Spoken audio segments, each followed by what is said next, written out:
4차 연례 포럼 우크라이나 전쟁 이후 포스트 세계화 시대와 민중신학의 평화 담론을 시작하도록 하겠습니다. 저희가 이 포럼을 준비를 하면서 현장을 이제 기본으로 하고 유튜브를 이제 보완 보조로 생각하면서 준비를 했는데 정말 한두 주 아니 한 주일 뒤를 예측할 수가 없는 것 같아요. 이렇게 코로나가 이제 급증하면서 유튜브가 기본이 되고 현장이 좀 보완 형태로 된 것 같습니다. 이곳은 세길 기독사회부 나온 공간세길이고요. 저희는 평화와 신학이라고 하는 연구자 공동체입니다. 2018년에 남북 정상회담 이후에 이제 한반도 이제 평화 체제를 위한 타자의 평화 체제를 위한 신학 담론을 종교 담론, 신학 담론을 이제 만들어 보자라고 하는 뜻을 이제 동의하면서 미국과 독일 그리고 한국의 이제 종교학자 신학자들 한 15분 정도가 모였어요. 그래서 한 달에 한 번씩 저희가 콜로퀴움을 통해서 각자의 연구 주제, 때로는 이제 함께 공부해야 할 주제를 가지고 집담의 콜로퀴움을 계속 한 달에 한 번씩 지금 벌써 4년이 되어가네요. 그래서 계속 이제 공부를 함께 해왔고, 또한 이제 공부만이 아니라 1년에 한 번씩 이렇게 연례 포럼을 통해서 그 시대의 주요한 평화 체제와 관계된 주요한 주제들을 토론해왔습니다. 여태까지 한국 전쟁과 역사적 트라우마, 탈냉전, 탈분단의 어떤 상상력, 그리고 탈분단의 마음, 갈라진 마음을 이제 극복하기 위한 이제 하나 되는 마음을 어떻게 찾을 것인가, 이제 그런 고민들을 해왔고요. 올해는 좀 더 좀 넓은 관점에서 세계화, 포스트 세계화의 맥락 속에서 한반도 평화 체제는 어떻게 상상하고 또 준비해야 할 것인가에 대한 토론을 하려고 합니다. 이 평화와 신학 포럼은 세길교회, 한백교회, 천안살림교회, 향림교회 4교회가 뜻을 같이 해서 후원을 해오고 있습니다. 해서 내년에 이제 종합적으로 여태까지 연구한 내용들, 함께 이제 토론해왔던 내용들을 이제 좀 완성해서 이 4교회 그리고 한국교회와 나누고자 준비를 하고 있습니다. 지난 2월 26일에 서광선 선생님이 소천하셨습니다. 서광선 선생님은 이제 88년도 평화를 위한 그리스도인 선언에 참여를 하셨고, 또 저희가 2018년 이후에 처음 창립을 할 때 굉장히 많이 관심을 가져주시고 응원을 해주셨어요. 그래서 저희가 평화 신학을 시작할 때 저희도 다 이제 50대 중반을 향해 가고 있는데 드디어 이제 젊은 신학자들이 평화와 통일에 대해서 이야기를 한다라고 하면서 굉장히 좋아하셨고, 저희 창립 포럼에도 오셔서 축사를 해주셨던 기억이 납니다. 그때 한한상 선생님과도 함께요. 근데 이제 서광선 선생님께서 2018년에 남북 정상회담을 이제 직접 보시고 굉장히 많이 이제 희망을 가지셨어요. 그래서 2019년에 기찻길, 나그네길, 평화의 길이라고 하는 작은 굉장히 이제 아름다운 책을 내셨습니다. 작은 이제 평화의 길을 걸은 한 신학자 그리스도인의 자서전이라고도 할 수가 있겠는데, 그때 제게도 이제 책을 주시면서 인생의 종착역에서, 당신의 인생의 종착역에서 이제 평화를 기다린다라고 하시면서 글을 적으셔서 제게 책을 주셨던 기억이 납니다. 그때 2018년 이후에 많은 이들이 한반도 평화체제가 급진전 될 거라고 생각하면서 희망을 가졌던 것 같아요. 그래서 서광선 선생님도 기차를 타고 당신의 이제 고향을 찾아가는 이제 꿈을 꾸셨습니다. 하지만 안타깝게도 이 희망의 시간은 너무 짧았습니다. 이 국제 정세의 이제 급박한 이제 변화, 복잡한 국제 정세의 변화 속에서 세계화도, 포스트 세계화도, 탈냉전도 거대한 지배 체제의 변화무쌍한 적응력에 따라서 저희가 좀 위태로워졌던 것 같아요. 그래서 지금 다시 한반도 평화체제를 더 진전시켜 나가기 위해서 우리가 무엇을 해야 할 것인가 굉장히 이제 무력해하면서 물음을 갖게 되기도 합니다. 그럴수록 저희가 더 마음 챙겨서 더 깨어서 이제는 한반도 상황만이 아니라 한반도를 둘러싼 동북아, 그리고 더 넓게는 포스트 세계화 시대의 국제적인 어떤 변화 질서 속에서 사태를 정확하게 직시하고 평화의 사건을 만들어갈 노력이 필요한 때인 것 같습니다. 그래서 오늘 이제 우크라이나 전쟁 이후 포스트 세계화 시대와 민중신학의 평화 담론이라고 하는 좀 큰 국제적 맥락에서 우리의 과제를 생각해보는 성찰의 자리를 만들었습니다. 오늘 발제하실 김진호 선생님은 뭐 많이들 잘 아실 거예요. 제3시대 그리스도교 연구소에서 깊고 예리한 시선으로 그 민중신학 작업을 계속 해오셨고, 김진호 선생님의 언어는 이제 교회의 울타리를 넘어서 사회에서 깨어있는 울림을 주는 언어가 되어 가고 있는 것 같습니다. 그래서 오늘 이제 기조 발제를 해 주시겠고요. 그리고 토론으로는, 지정 토론으로는 두 분이 참여하십니다. 지금 그 미국에서, 미국 스펠먼대에서 가르치고 계신 김남희 교수님께서 지금 이제 줌으로, 지금 아틀란타 시간 새벽인데 줌으로 들어오셨어요. 그래서 이따 인사드리고 토론해 주겠습니다. 김남희 교수님은 이제 군사주의, 젠더, 트랜스내셔널리즘 이런 좀 다양한 맥락에서 그 한반도 평화를 상상하고 계시고 또 신학하고 계십니다. 그래서 좋은 토론이 될 것 같고요. 그리고 두 번째 토론은 이화에 대해서 가르치고 계신 송진순 박사님께서 토론을 해주시겠습니다. 송진순 박사님은 신약학을 전공하셨고 여성, 청년, 그리고 특히 최근에 이제 기후 위기 시대에 신학적인 대안 담론을 어떻게 만들어낼 것인가 고민을 하고 계십니다. 그래서 두 분이 토론이 있고 나서 김진호 선생님이 이제 두 분의 토론자 두 분의 문제 제기와 때로는 질문에 대해서 답변하실 시간을 좀 갖도록 하겠고요. 그 다음에 이제 전체 토론, 자유 토론으로 들어가도록 하겠습니다. 이 자유 토론은 현장에 계신 분들께서는 바로 손들고 말씀을 해주시면 되겠고요. 유튜브로 참여하시는 분들께서는 유튜브 채팅창에 질문이나 아니면 의견을 올려주시면 저희 함께 준비하시는 강세희 선생님이, 전도사님이 질문을 읽어주시도록 하겠습니다. 그리고 현재 유튜브 채팅창에 저희 자료집, 오늘 발제문과 토론문이 들어있는 자료집, PDF 자료집을 다운로드 받을 수 있을 수 있는 링크를 올려놨습니다. 그래서 필요하신 분들은 바로 그 링크 들어가셔서 PDF를 다운로드 받으셔서 보시면 됩니다. 자, 그러면 김진호 선생님의 기조 발제를 시작할 수 있도록 하겠습니다. 박수로 환영해 주시면 고맙겠습니다. 안녕하세요, 김진호입니다. 20세기 끝날 무렵 한 20년 정도와 21세기 시작되고 한 10년 정도가 이제 세계화의 광풍이 휘몰아치던 시기라고 할 수 있고, 그 이후 21세기의 두 번째 10년째 때쯤 되면 이제 세계화가 저물어가고 있는 징후들이 여기저기서 보이고 있었고, 그 무렵 이제 이 포스트 세계화를 어떻게 구상할 것인가를 가지고 여러 디자인들이, 국제정치적인 디자인들이 있었던 것 같습니다. 그래서 저는 이제 특히 포스트 세계화의 논의가 본격화된 계기가 우크라이나 전쟁이라고 보고서 그런 관점에서 국제정치적 전략들, 그리고 거기에 대한 민중신학의 개입은 어때야 될 것인가, 이런 생각을 가지고 발제를 했고요. 제가 주어진 시간이 30분인데 원고를 부지런히 읽으면 30분 정도 되는 것 같아요. 그래서 원고를 읽는 것으로 발제를 대신하겠습니다.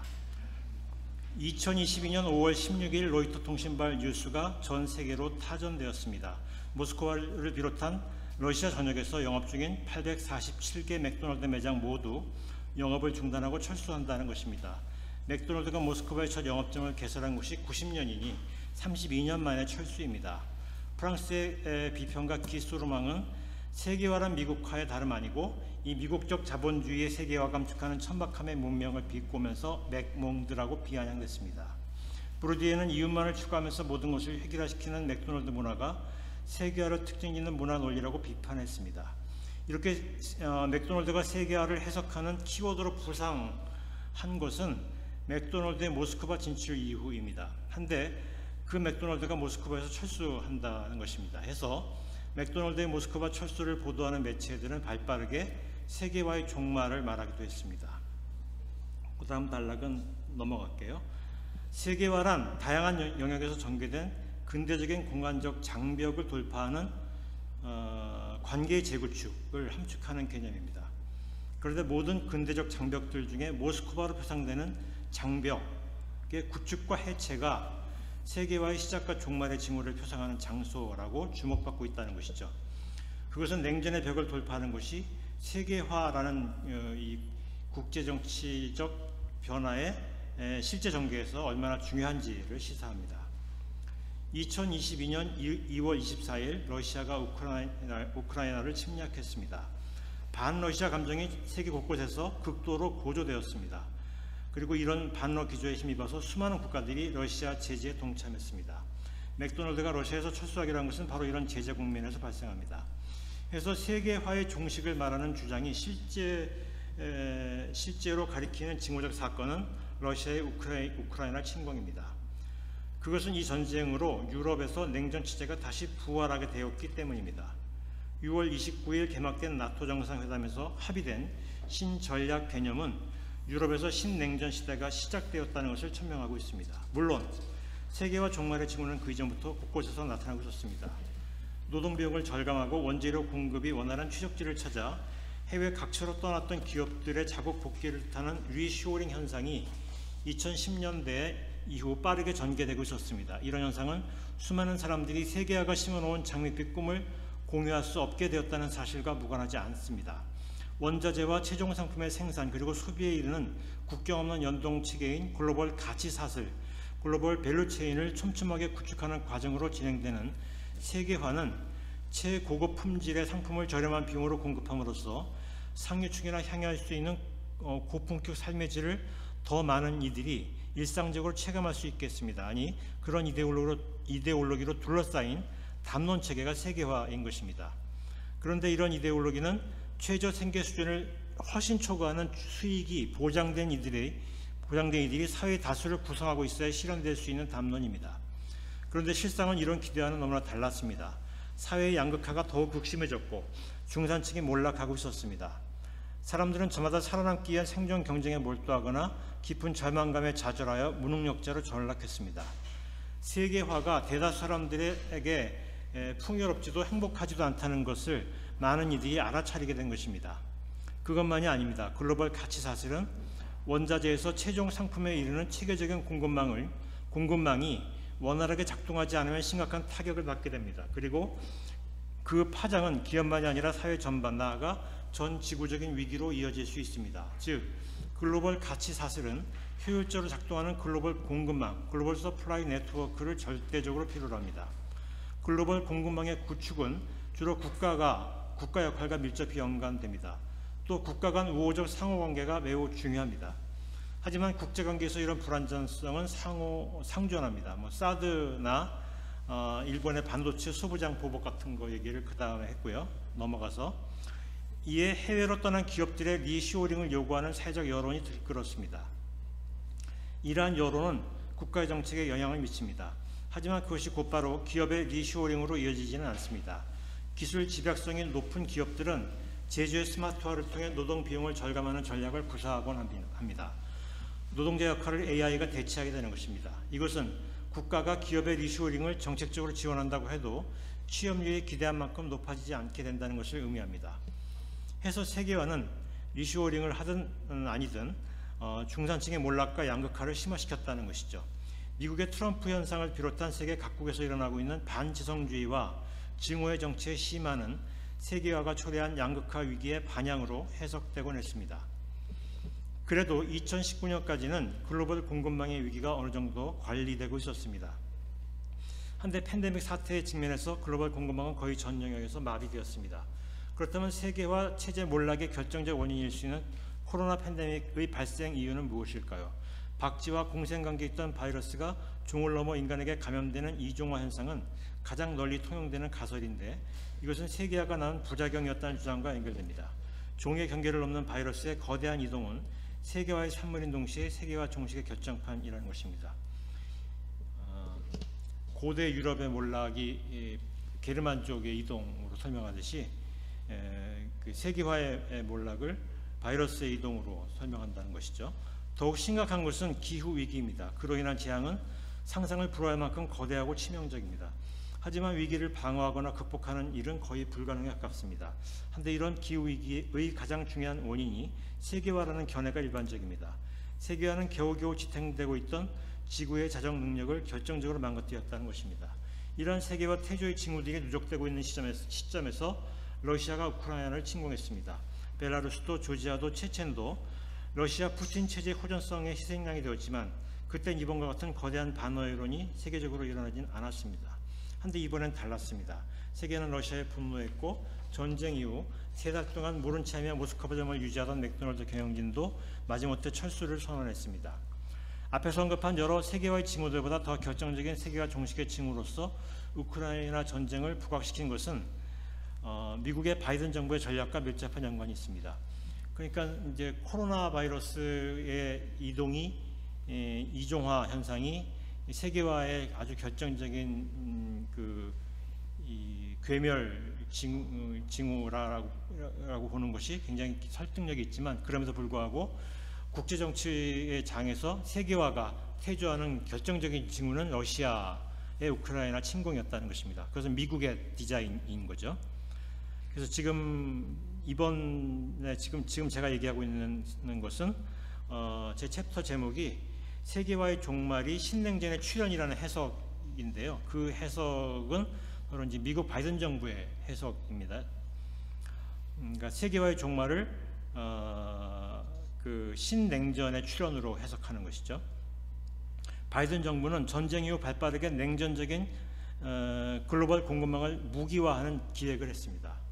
반도체와 배터리의 국제 공급망에서 러시아를 배제하고자 한 것입니다.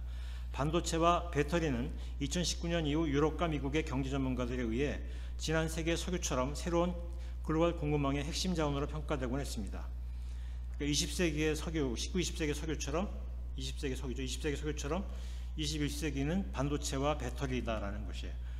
그런데 그것이 이제 불안정한 공급망을 가지고 있을 때 세계화는 타격이 크다라는 것. 그래서 이제 그런 것을 극복하기 위해서 글로벌 공급망의 안정을 위한 새로운 오펙이 필요하다라는 주장들이 제기됐던 것입니다. 이때까지 새로운 오펙의 필요성을 강조하는 주장들은 글로벌 가치 사슬을 효과적으로 작동하기 위한 위기 관리의 관점에서 제기되었습니다. 근데 이런 새로운 오펙론을 바이든 정부가 받아들이는데 이것을 냉전의 관점에서 해석하고 있다는 것입니다. 바이든 정부의 재무장관이자 저명한 경제학자인 자넷 예일런은 가치 동맹의 필요성 속에 글로벌 공급망을 재구축해야 한다라고 주장합니다. 이것이 의미하는 바는 중국과 러시아를 고립시키는 글로벌 공급망을 만들고자 한다는 것입니다. 그러니까 세계화 시대 글로벌 공급망은 중국과 러시아를 세계화의 공급망 안으로 포함시킴으로써 세계화가 급진전됐는데 미국의 바이든 정부는 러시아와 중국을 배제시키는 글로벌 공급망을 만들겠다라는 것이죠. 해서 그녀는 반러시아 반중국의 가치 동맹 세력이 결속해서 재구축한 글로벌 공급망 안에서 글로벌 가치 사실이 작동돼야 한다라고 주장하면서 기업들이 이 자국으로 회귀하는 리쇼어링이 아니라 동맹국 간의 네트워크 안에서 움직이는 프렌드 쇼어링의 필요성을 주장했다라는 것입니다. 여기서 글로벌 가치 사실의 가치라는 말은 앞에서 말씀드린 것처럼 냉전의 장벽 같은 일체의 단절의 장소성을 꿰뚫는 시장 네트워크를 통해 전 세계 모든 사람들이 고품격의 상품을 저렴하게 소비할 수 있는 세상을 향한 꿈이 들어 있습니다. 이 글로벌 가치 사슬 속에 들어있는 가치란 말은 반면에 가치 동맹, 바이든 정부가 얘기하는 가치 동맹의 가치는 이웃 나라를 침략하는 것에 반대하고 소수민족의 자존권을 훼손하는 것에 반대하는 명분 아래 주장되었습니다. 그러니까 반러 반중 담론을 위해서 주장된 가치라는 거죠. 물론 이 아름다운 주장들을 곧이곧대로 받아들이는 순수함은 현실을 이해하는 데 별로 도움이 되지 않습니다. 왜냐하면 그 속에는 미국의 헤게모니 전략이 내포되어 있기 때문입니다. 이렇게 바이든 정부는 글로벌 공급망의 재구축 동기를 경제에서 윤리로 전환시키려 합니다. 물론 이 윤리에는 단절의 장소성으로 세계의 질서를 구축하려는 미국적 욕망이 담겨 있습니다. 그리고 이러한 단절의 장소성을 통한 세계의 질서를 대표하는 것이 냉전 체제입니다. 즉 경제에서 윤리로의 프레임 이동은 세계화에서 냉전으로의 이동을 의미합니다. 이윤을 통한 가치 사슬을 구축하는 데 주축의 역할을 한 것은 뉴욕으로 상징되는 금융시장 세력입니다. 반면 워싱턴은 정치적 헤게모니 담론이 형성되는 상징적 장소입니다. 해서 미국적 관점에서 탈세계화와 신냉전으로의 전환을 이야기한다면 세계화 시대가 뉴욕의 헤게모니에 워싱턴이 견인되는 시대였다고 할 수 있고 반면에 냉전 시대는 워싱턴의 헤게모니에 뉴욕의 금융자본의 욕구가 견인되는 시대라고 할 수 있습니다. 그렇게 이제 미국의 헤게모니 세력들 간의 미국을 둘러싼 각축은 세계에서 벌어지는 세계화의 각축과 연결되어 있다는 것이죠. 요컨대 미국의 바이든 정부는 새로운 냉전 체제의 도래를 통해 미국의 세계 헤게모니를 유지하려 합니다. 그래서 많은 매체들은 우크라이나 전쟁을 세계화의 종말과 신냉전 시대의 도래를 의미하는 결정적 징후라고 해석했던 것이죠. 이런 해석을 대표하는 미국의 뉴욕의 워싱턴의 헤게모니 집단이 이제 네오콤입니다. 바이든 정부의 외교 안보의 핵심 참모들이 다 네오콘으로 구성되어 있거든요. 또 다른 해석이 이제 다음 챕터에서 얘기하는데, 이것은 이제 신냉전 그 세계화의 종말을 신냉전이라고 보는 것이 아니라 전략적 냉전이라고 보는 관점입니다. 지금까지 우리는 우크라이나 전쟁을 세계화의 종말과 신냉전의 출현 계기로 해석하는 견해에 대해 살펴봤습니다. 그러나 실제는 그렇게 단순하지 않습니다. 말했듯이 그것을 주도한 것은 바이든 정부였습니다. 여기서 우리는 혼란에 빠지지 않을 수 없습니다. 앞에서 말했듯이 기소로망이나 브로디에 등 많은 사상가들에 의하면 다양한 양상으로 전개되는 세계화의 흐름들을 주변화시키고 마치 하나의 거대한 흐름처럼 만들어버린 것은, 그러니까 세계화라는 것은 다양한 변화인데 그 변화를 마치 하나의 흐름처럼 만들어버린 것은 미국적인 천박한 자본주의였다라고 기소로망이나 브루디에 같은 많은 사상가들이 얘기했죠. 해서 그들은 세계화란 미국화의 다름 아니다라고 말하기까지 했습니다. 그런데 바로 그 미국의 바이든 정부가 세계화 종말 시나리오를 주도하고 있다라는 것이죠. 이 모순을 어떻게 이해해야 할 것인가라는 물음이 제기된 것입니다. 이 모순에 대한 일반적인 해석은 중국에 대한 견제, 이제 이게 전략적 강박증이라고 국제 정치학자들이 얘기하는데, 미국이 중국에 대한 이런 강박증에 빠져 있다는 것이죠. 중국을 견제해야 된다라는 그런 그 강박증이 미국이 주도해서 세계화를 중식시키는 디자인으로 하게 됐다는 것입니다. 미국은 세계 패권 국가가 된 이후 자국 GDP의 40%를 상회하는 나라가 있을 경우 그 나라의 성장 잠재력을 무너뜨려 왔다고 합니다. 70년대 소련이 그랬고 80년대 일본이 그랬습니다. 그런데 2000년대에는 중국이 그런 나라로 부상했습니다. 중국이 미국 GDP의 40% 수준에 도달한 때는 2008년 무렵이었습니다. 하지만 알다시피 리먼 브러더스발 금융위기로 허덕이던 그 당시 미국은 이에 대해 어떤 조처도 취할 수 없었습니다. 그러는 사이 중국은 고속 성장을 거듭했고 코로나 팬데믹이 한창인 2020년에는 40%가 아니라 70%를 상회했습니다. 그러니까 미국의 위기의식이 극도로 높아졌다는 거죠. 그래서 미국의 권위 있는 싱크탱크인 브루킹스 연구소는 2028년 중국이 미국을 추월하게 될 것이다. 그러니까 별로 얼마 안 남은 것이죠. 그런 예측을 내놓기까지 했습니다. 브루킹스 연구소는 미국 민주당의 싱크탱크이죠. 그런데 중국의 급성장은 세계화의 결과였습니다. 핑퐁 외교라는 국제적 이벤트를 계기로 미국과 중국을 가르던 주계장막이라는 이름의 냉전 체제가 해체되면서 중국도 세계화의 거대한 네트워크 속에 편입되었습니다. 그것이 세계 경제에 미친 영향은 실로 엄청났습니다. 전 세계는 메이드 인 차이나가 기재된 상품들로 가득하게 되었습니다. 당연히 이 과정에서 가장 큰 이익을 얻은 나라는 중국이었습니다. 그러니까 사실 중국을 이 주계장막을 제거하는 미국의 디자인은 소련과 중국을 나누려는 것이었는데, 그렇게 나눈 결과 이제 세계화가 본격화되었고, 그 세계화의 결과 중국이 너무 미국을 압박하는 그런 나라가 됐다라는 것, 미국 헤게모니를 압박하는 나라가 되었다라는 것. 이게 이제 미국의 위기의식의 핵심인 거죠. 여기서 주제할 것은 세계화의 흐름을 주도한 것은 미국이라는 사실입니다. 구체적으로 말하면 미국의 글로벌 자본입니다. 그리고 그들의 세계화 담론의 중심 장소는 뉴욕입니다. 그러니까 중국을 글로벌 가치 사슬에 편입시킴으로써 벌어질 세계화의 장밋빛 판타지를 주도한 담론 세력은 뉴욕 중심의 글로벌 자본인 것입니다. 전 세계 자본들은 이 미국적 세계화 담론에 충성스럽게 공조했습니다. 그런데 또 다른 미국은 그런 중국의 상승을 좌시할 수 없었습니다. 이 또 다른 미국의 핵심이 이제 네오콤이죠. 그들은 미국의 정치 경제적 헤게모니를 우선으로 하는 세력입니다. 그리고 그런 국가주의적 담론의 중심 장소는 워싱턴이었습니다. 여기에는 미국 정치를 주도하는 두 당인 민주당이나 공화당 모두 별반 차이가 없습니다. 하지만 민주당이 훨씬 더 적극적이었습니다. 오바마와 바이든 정부가 그랬습니다. 특히 추월당할 위기에 발등시킨 바이든 정부는 굉장히 강력한 중국 압박에 나섰습니다. 앞에서 언급한 나토 정상회담에서 채택된 신전략 개념은 이번에 이제 6월 말에 나토 정상회담에서 신전략 개념을 채택했는데요.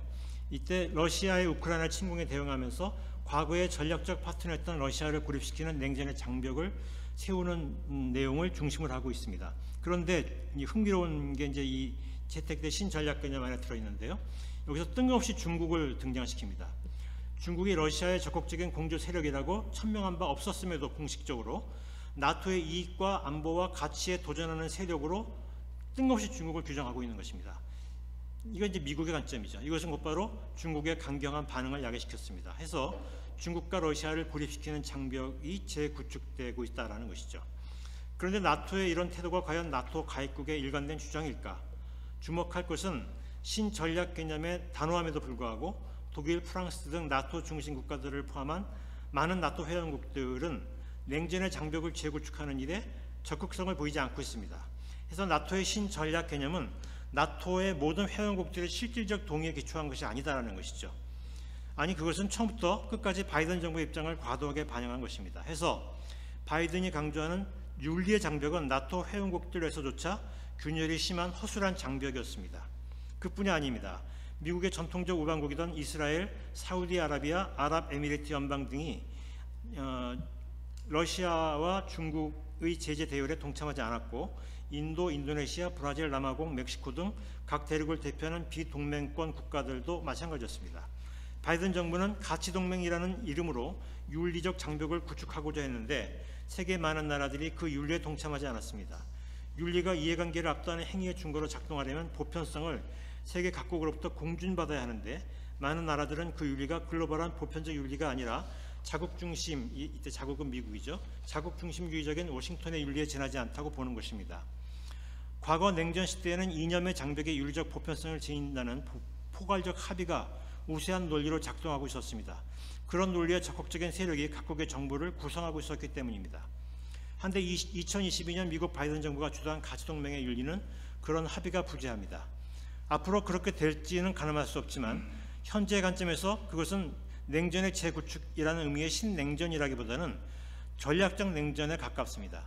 냉전에 대한 윤리적 동의보다는 미국의 적극적 경계짓기의 압박에 대한 전략적 동의에 기반을 둔 냉전이라고 볼 수 있는 것이죠. 이제 세계화의 이런 이제 세계화의 어떤 퇴조 현상에서 문재인 정부도 이제 그 하나의 해석을 시도한 바 있는데 좀 더 시간이 앞으로 올라갑니다. 그래서 시계를 조금 앞으로 돌려보겠습니다. 2018년 평창 동계올림픽이 열렸습니다. 여기에 북한 선수단 46명과 응원단 229명이 참여했습니다. 알다시피 이때는 북한 선수단이 참여한 것은 갑작스러운 결정이었죠. 한국 정부가 주도하고 국제올림픽위원회가 공조한 평화 이벤트가 꽁꽁 얼어있던 양국의 관계 개선이라는 결실을 맺었습니다. 곧이어 남북회담이 재개되었고 양국 정상이 만나는 역대급 국제 이벤트가 열렸습니다. 그리고 한반도 종전선언과 미국과 북한의 정상회담이 이어집니다. 이에 트럼프와 김정은을 회담장 안으로 불러들인 문재인 정부의 운전자론이 부상했습니다. 이 운전자론을 제기한 것은 한국이 아니고요. 워싱턴 포스트 같은 국제 매체들이었습니다. 운전자론이 성공적으로 작동했던 것은 문재인 정부의 평화 구상이 한반도를 둘러싼 당사국들의 이해관계를 엮어놓았기 때문입니다. 이때 세계화의 대열에 들어선 중국과 러시아는 극동 지역을 글로벌 가치 사슬에 편입시키려는 계획을 추진하고 있었습니다. 세계화의 부작용인 지구온난화로 북극의 빙하가 녹아내리면서 선박이 그 지역을 통과하는 것이 가능하게 되자 이런 계획의 실현 가능성이 한층 구체화된 것입니다. 동북아 지역의 자원을 중개하는 허브항 역할을 이제 이런 상황에서 이제 북극 항로가 생기면서 동북아 자원을 중개하는 허브항 역할을 두고 동경, 상하이, 부산이 경합을 벌이고 있었습니다. 이제 부산의 가덕도 신공항 얘기도 이제 이것과 연관이 되어 있는 것이에요. 박근혜 정권 초기인 2014년에 드레스덴 선언으로 한반도 평화 체제를 위한 구상이 제기된 바 있었는데 북한을 회담장 안으로 끌어들이는 기술의 부족으로 그 당시엔 조금도 진척이 없었습니다. 하지만 문재인 정부는 종전선언에서 남북철도 건설로 이어지는 평화 구상을 통해 글로벌 공급망을 구축함으로써 글로벌 가치 사슬을 실현하는 동북아 허브항 경쟁에서 부산의 위치를 결정적으로 격상시킵니다. 이로써 문 정부는 뉴욕 중심의 글로벌 자본의 지지를 받아내는 데 성공합니다. 해서 동북아 허브항으로서 부산을 발전시키는데 국제적 자본의 투자가 줄줄이 성사되고 있었고 막대한 비용이 드는 남북철도 건설 사업에도 투자 유치가 충분히 기대되었습니다. 이는 트럼프 정부를 회담장 안으로 끌어들이는 것으로 이어집니다. 요컨대 문재인 정부의 한반도 평화 구성은 자본의 세계화 담론의 망 안에서 디자인된 것입니다.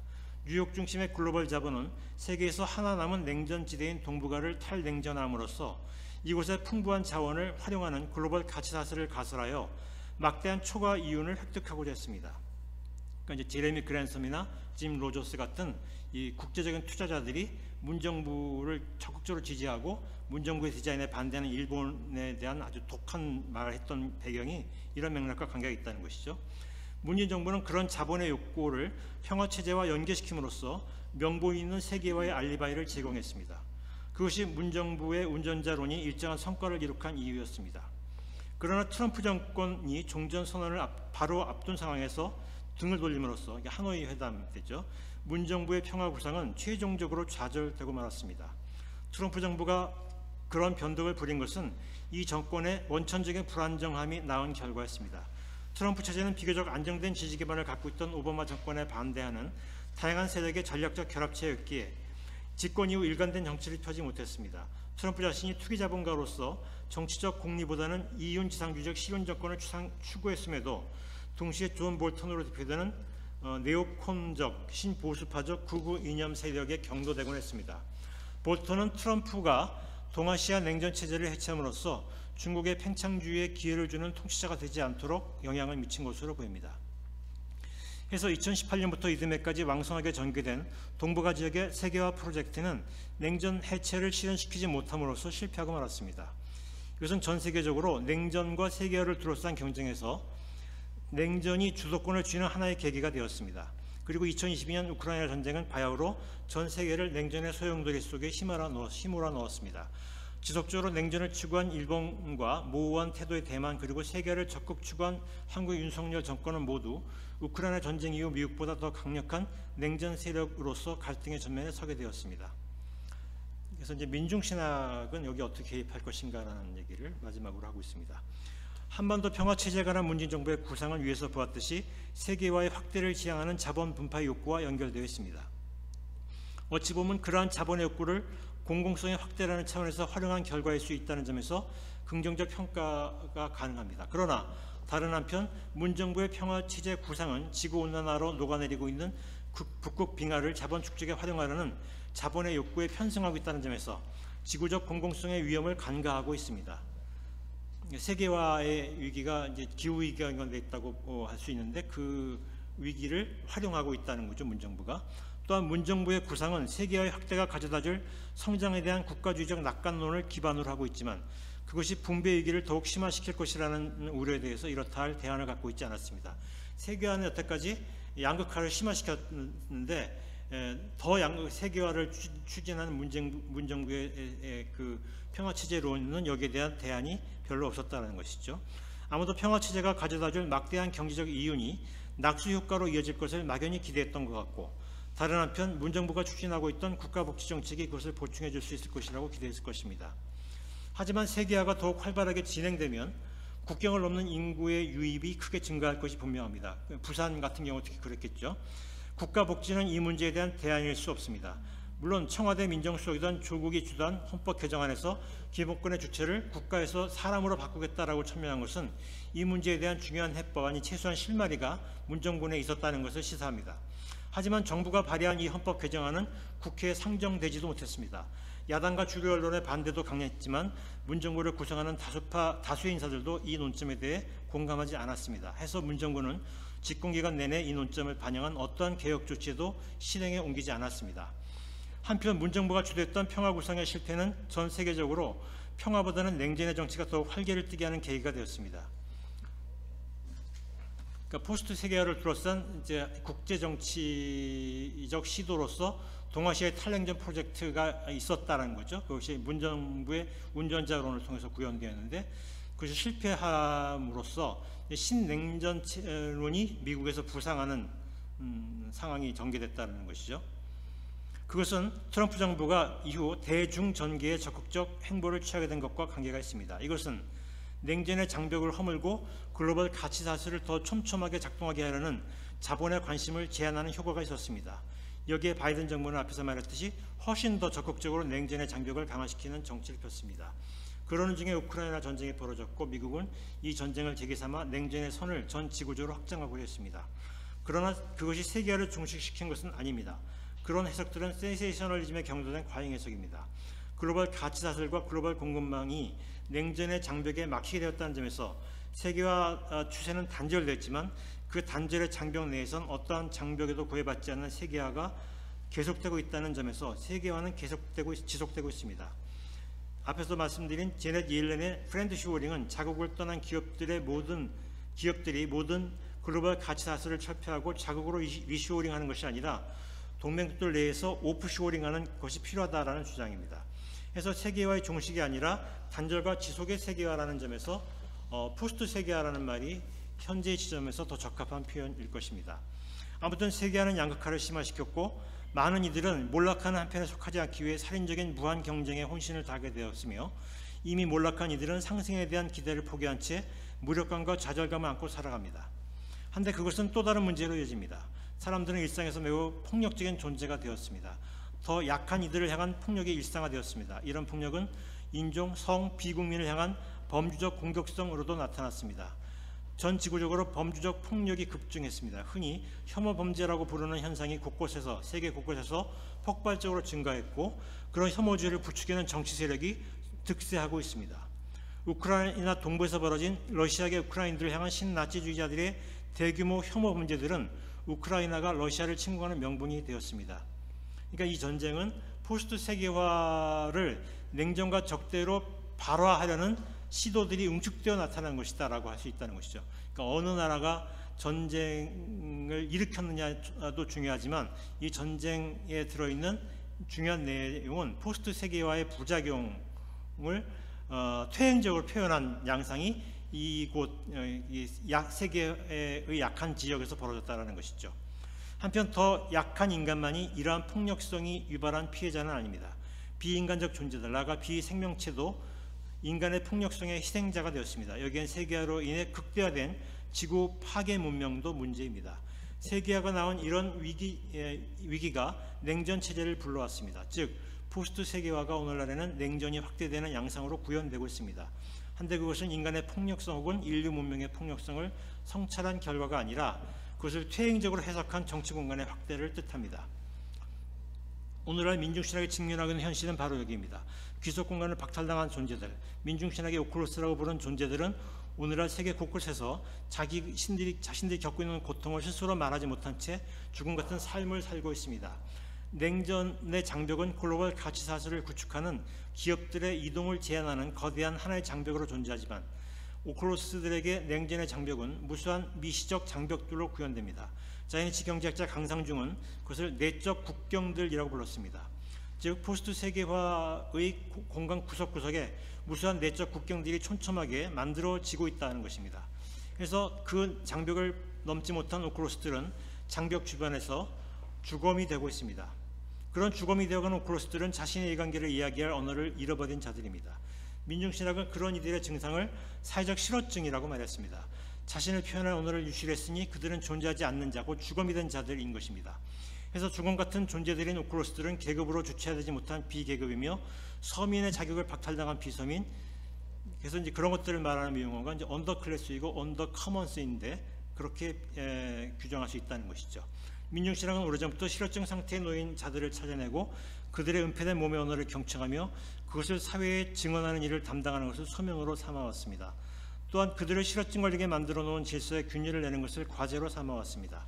세계화의 공공성을 부여하든 전략적 냉전 체제에 공공성을 부여하든 모든 장벽을 허물든 냉전의 장벽을 가설하든 그런 공공성들은 언더클래스 혹은 언더커먼스들에겐 언더커먼스들에겐 루저들의 개토로 내몰리는 질서의 다름 아닙니다. 개토로 내모는 언더커먼스들에겐 루저들 개토로 내모는 질서의 다름 아닙니다.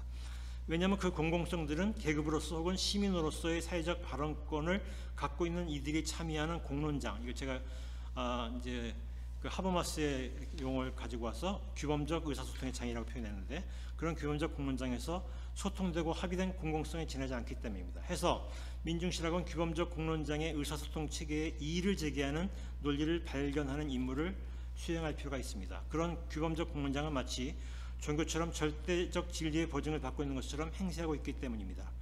해서 그런 질서의 종교성을 비판하는 것이 요청됩니다. 그러니까 세계가 종교적이기 때문에 민중신학적 개입이 필요하다는 것이죠. 한편 규범적 공론장에서 배제된 이들, 언어를 박탈당하고 죽은 자처럼 존재하는 언더클래스 혹은 언더커먼스들은 불협화음 같은 존재입니다. 그들은 언어가 되지 못한 소리를 발화하거나 휘어적인 기괴한 몸짓으로 발화합니다. 규범적 공론장은 그들의 소리를, 몸의 언어를 듣지 못합니다. 그래서 규범적 공론장이 만들어낸 질서에는 그런 이들이 배제되어 있습니다. 급진민주주의론을 제기한 에르네스트 라칼라우나 샹탈 모페는 이런 불협화음의 공론장을 아고니즘적 공론장이라고 불렀습니다. 한국의 드라마 사이코지만 괜찮아는 정신장애자들의 요양병원에서 아고니즘적 공론장이 어떻게 구현되는지를 상상적으로 묘사한 바 있습니다. 민중신학은 상상적 공간이든 실제하는 공간이든 이 드라마처럼 불협화음들이 공감을 일으키고 소통을 구현해 가는 장들을 만들어내고 있는 것들을 발견해내고 그것을 규범적 공론장에 전시하는 역할을 담당할 필요가 있다라고 생각합니다.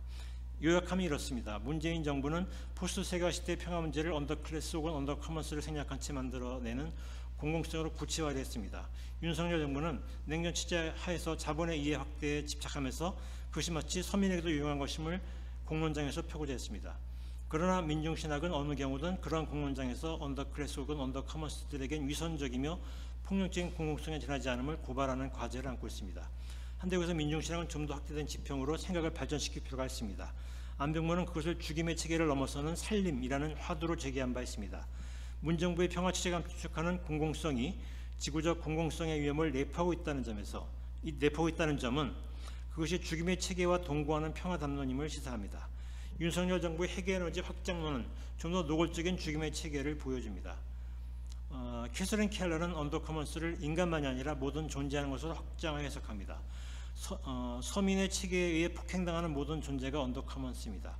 하여 안병무의 오크로스를 살리는 체계인 살림은 켈러가 추구하는 우주적 언더커먼스를 포괄하는 공공성의 체계로서의 종말론 담론과 뒤섞입니다. 하여 우리 시대 민중신학의 평화 담론은 포스트 세계화 시대의 다양한 공공성들이 간과하고 있는 배제된 존재들의 살림에 관한 담론이라고 할 수 있을 것이다 라는 게 제 의견입니다.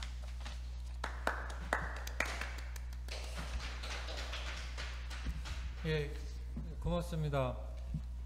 김준호 선생님이 이 글을 주셨을 때 저는 제 이제 친구들하고 함께 공부하는 모임인데 거기 레미제라블을 읽고 있었어요. 근데 그 레미제라블에서 팡티느의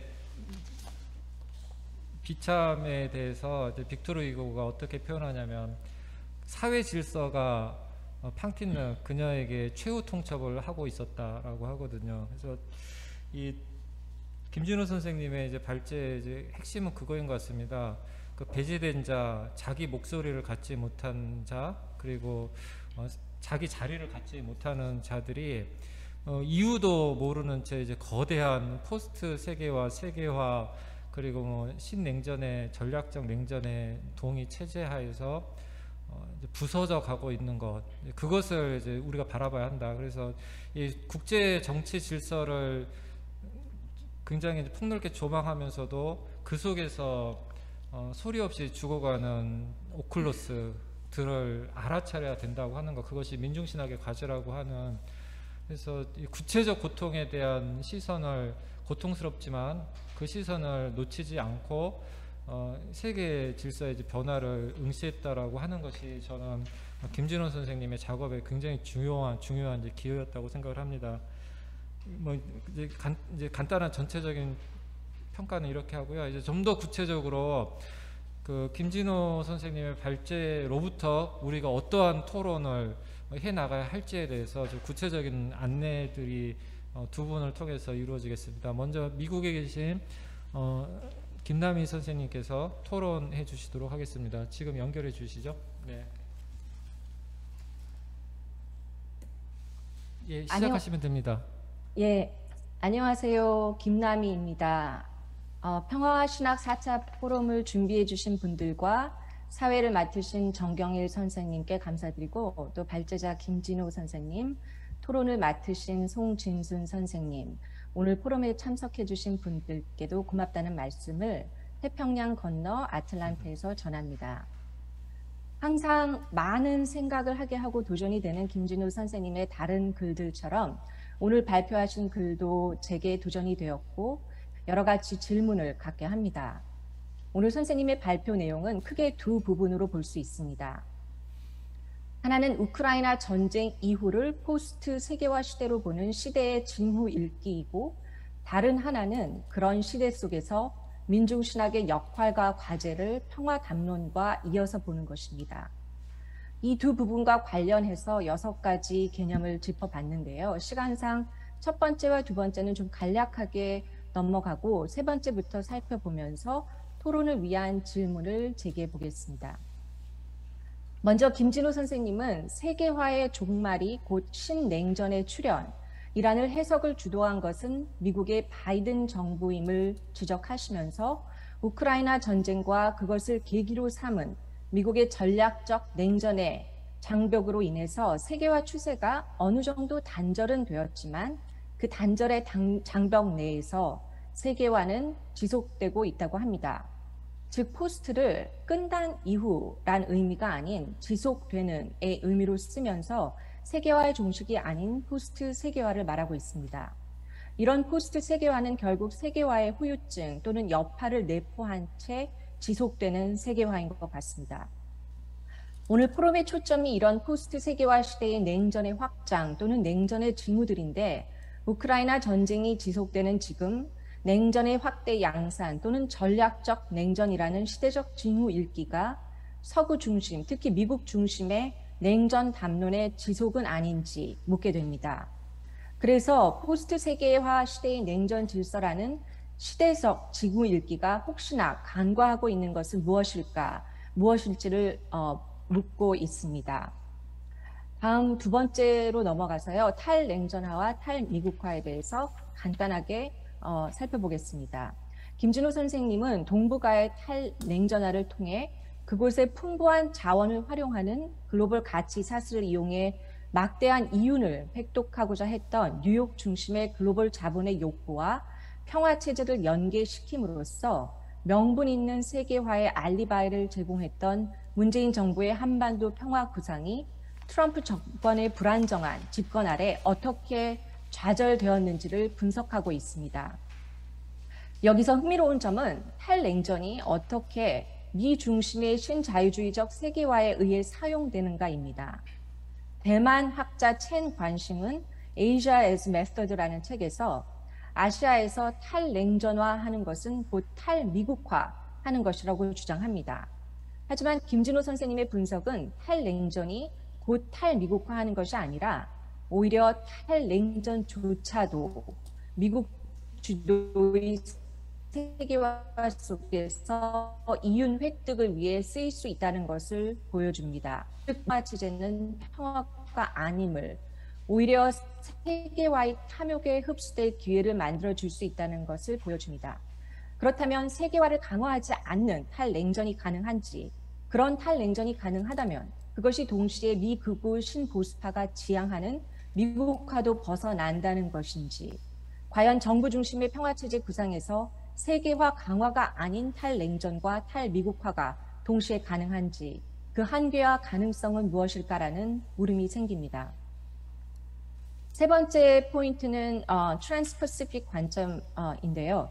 김진호 선생님은 문재인 정부 주도의 한반도 평화 구상의 실패가 불러온 냉전 정치의 강화, 트럼프의 중국 견제 행보, 잇따른 바이든 정부의 적극적인 냉전 장벽 강화 정치를 지적하고 있습니다. 미국의 중국 견제는 동아시아 정세에 영향을 끼침과 동시에 코로나 팬데믹과 맞물리면서 미국 내의 동아시아계 사람들에 대한 인종차별 및 적대심과 폭력의 증대를 가져왔습니다. 이런 상황은 미국 내 아시아계 인종차별과 적대의 문제를 인종이라는 범주 하나만으로 다룰 수 없고 아시아에서의 미국의 군사주의와 전쟁 및 그로 인한 아시아계 사람들의 미국의 이주의 역사와 연관시켜서 봐야 한다는 것을 시사합니다. 예를 들어 작년 애틀란타 마사지 업소의 아시아계 여성들이 백인 남성에 의해 살해된 사건에서도 볼 수 있듯이 아시아계 여성들, 특히 마사지 업소에서 일하는 여성들에 대한 편견과 고정관념은 인종화된 젠더 폭력과 더불어 미국이 아시아에서 일으키고 관여했던 전쟁들과도 밀접하게 연결되어 있음을 보여줍니다. 이는 미국 내 아시아계 사람들을 향한 인종차별 및 폭력과 적대가 한반도의 평화, 동북아의 평화 이슈와 직간접적으로 연결되어 있다는 것을 시사합니다. 따라서 신학함에 있어서 트랜스퍼시픽 관점이 그 어느 때보다 필요한 것 같습니다. 이와 관련하여 김진호 선생님의 발제는 트랜스내셔널 연대에 대해서도 생각해 볼 수 있게 합니다. 즉 선생님이 지적한 전 지구적으로 범주적 폭력과 혐오 범죄가 증가하고 더 약한 이들을 향한 폭력이 일상화되는 상황과 이런 혐오를 부추기는 정치 세력에 저항하면서 국가의 장벽을 넘는 트랜스내셔널 연대 혹은 밑으로부터의 저항의 세계화를 형성해 나가는데 민중신학이 어떤 역할을 할 수 있을지 묻게 됩니다. 민중신학의 과제와 역할을 논하면서 김진호 선생님은 오클로스라고 부른 존재들을 귀속 공간을 박탈당한 존재들, 계급으로 주체화되지 못한 비계급이며 서민의 자격을 박탈당한 비서민, 곧 언더클래스 또 언더커먼스라고 합니다. 여기서 흥미로운 점은 오클로스를 언더커먼스와 연결시키고 있는 것입니다. 먼저 백인 남성들의 이론이나 개념이 아닌 흑인 급진 전통의 이론과 실천에 뿌리를 둔 개념인 언더커먼스를 쓰고 있다는 점이 새로웠습니다. 언더커먼스라는 책의 저자들인 프레드 모튼과 스테파노 허니가 말하는 언더커먼스는 다스려지지 않는 사회 영역 또는 식민화된 사람들, 퀴어, 흑인, 토착민, 그 외에 소외된 사람들이 서로 의미를 만들어 나가는 공간입니다. 이 언더커먼스를 가리켜서 캐서린 켈러는 형식적 민주주의의 희망을 잃었지만 저항과 자기 조직화를 위해 통해 끈질기게 지속하는 공공 혹은 대중이라고 합니다. 이런 맥락에서 언더커먼스는 체제 안에서 거론되는 공공성과 규범적 공론장의 한계를 보여줄 뿐 아니라 동시에 언어를 박탈당하고 죽은 자처럼 존재하는 언더클래스 혹은 장벽 저편에서 주검이 되어가는 오클로스들의 상황을 끝장내거나 폐지하는 것을 목표로 삼는 것이 아니라 그런 상황이 당연한 것처럼 받아들여지는 세상의 종말을 상상하고 모의하는 공간이 될 수 있습니다. 다시 말해 언더커먼스는 어떤 억압적인 상황이나 제도의 종료 혹은 끝이 아니라 그런 상황과 제도가 말이 되는, 즉 이해가 되는 세상의 종료를 꿈꾸는 공간이고 커뮤니티입니다. 궁극적으로는 새로운 세상을 만드는 것을 의미합니다. 이와 관련해 한 가지 더 언급하고 싶은 것은 모튼과 하니의 언더커먼스의 핵심 중 하나는 병적인 미국 사회를 지탱하고 있는 대학교의 역할에 대한 맹렬한 비판을 하면서도 동시에 대학교의 언더커먼스를 제시한다는 것입니다. 그렇다면 교회와 신학교의 역할에 대한 비판과 더불어 언더커먼스로서의 교회와 신학교는 과연 어떤 공간이 될 수 있고 누가 교회와 신학교의 언더커먼스 공동체를 이루게 될지 묻게 됩니다. 요즘 공공성, 공공신학이 많이 얘기되고 있는데 김진호 선생님이 민중신학이 수행해야 할 과제의 중요한 부분으로 규범적 공론장과 거기서 소통되고 합의된 공공성 비판을 이야기하신 것은 중요합니다.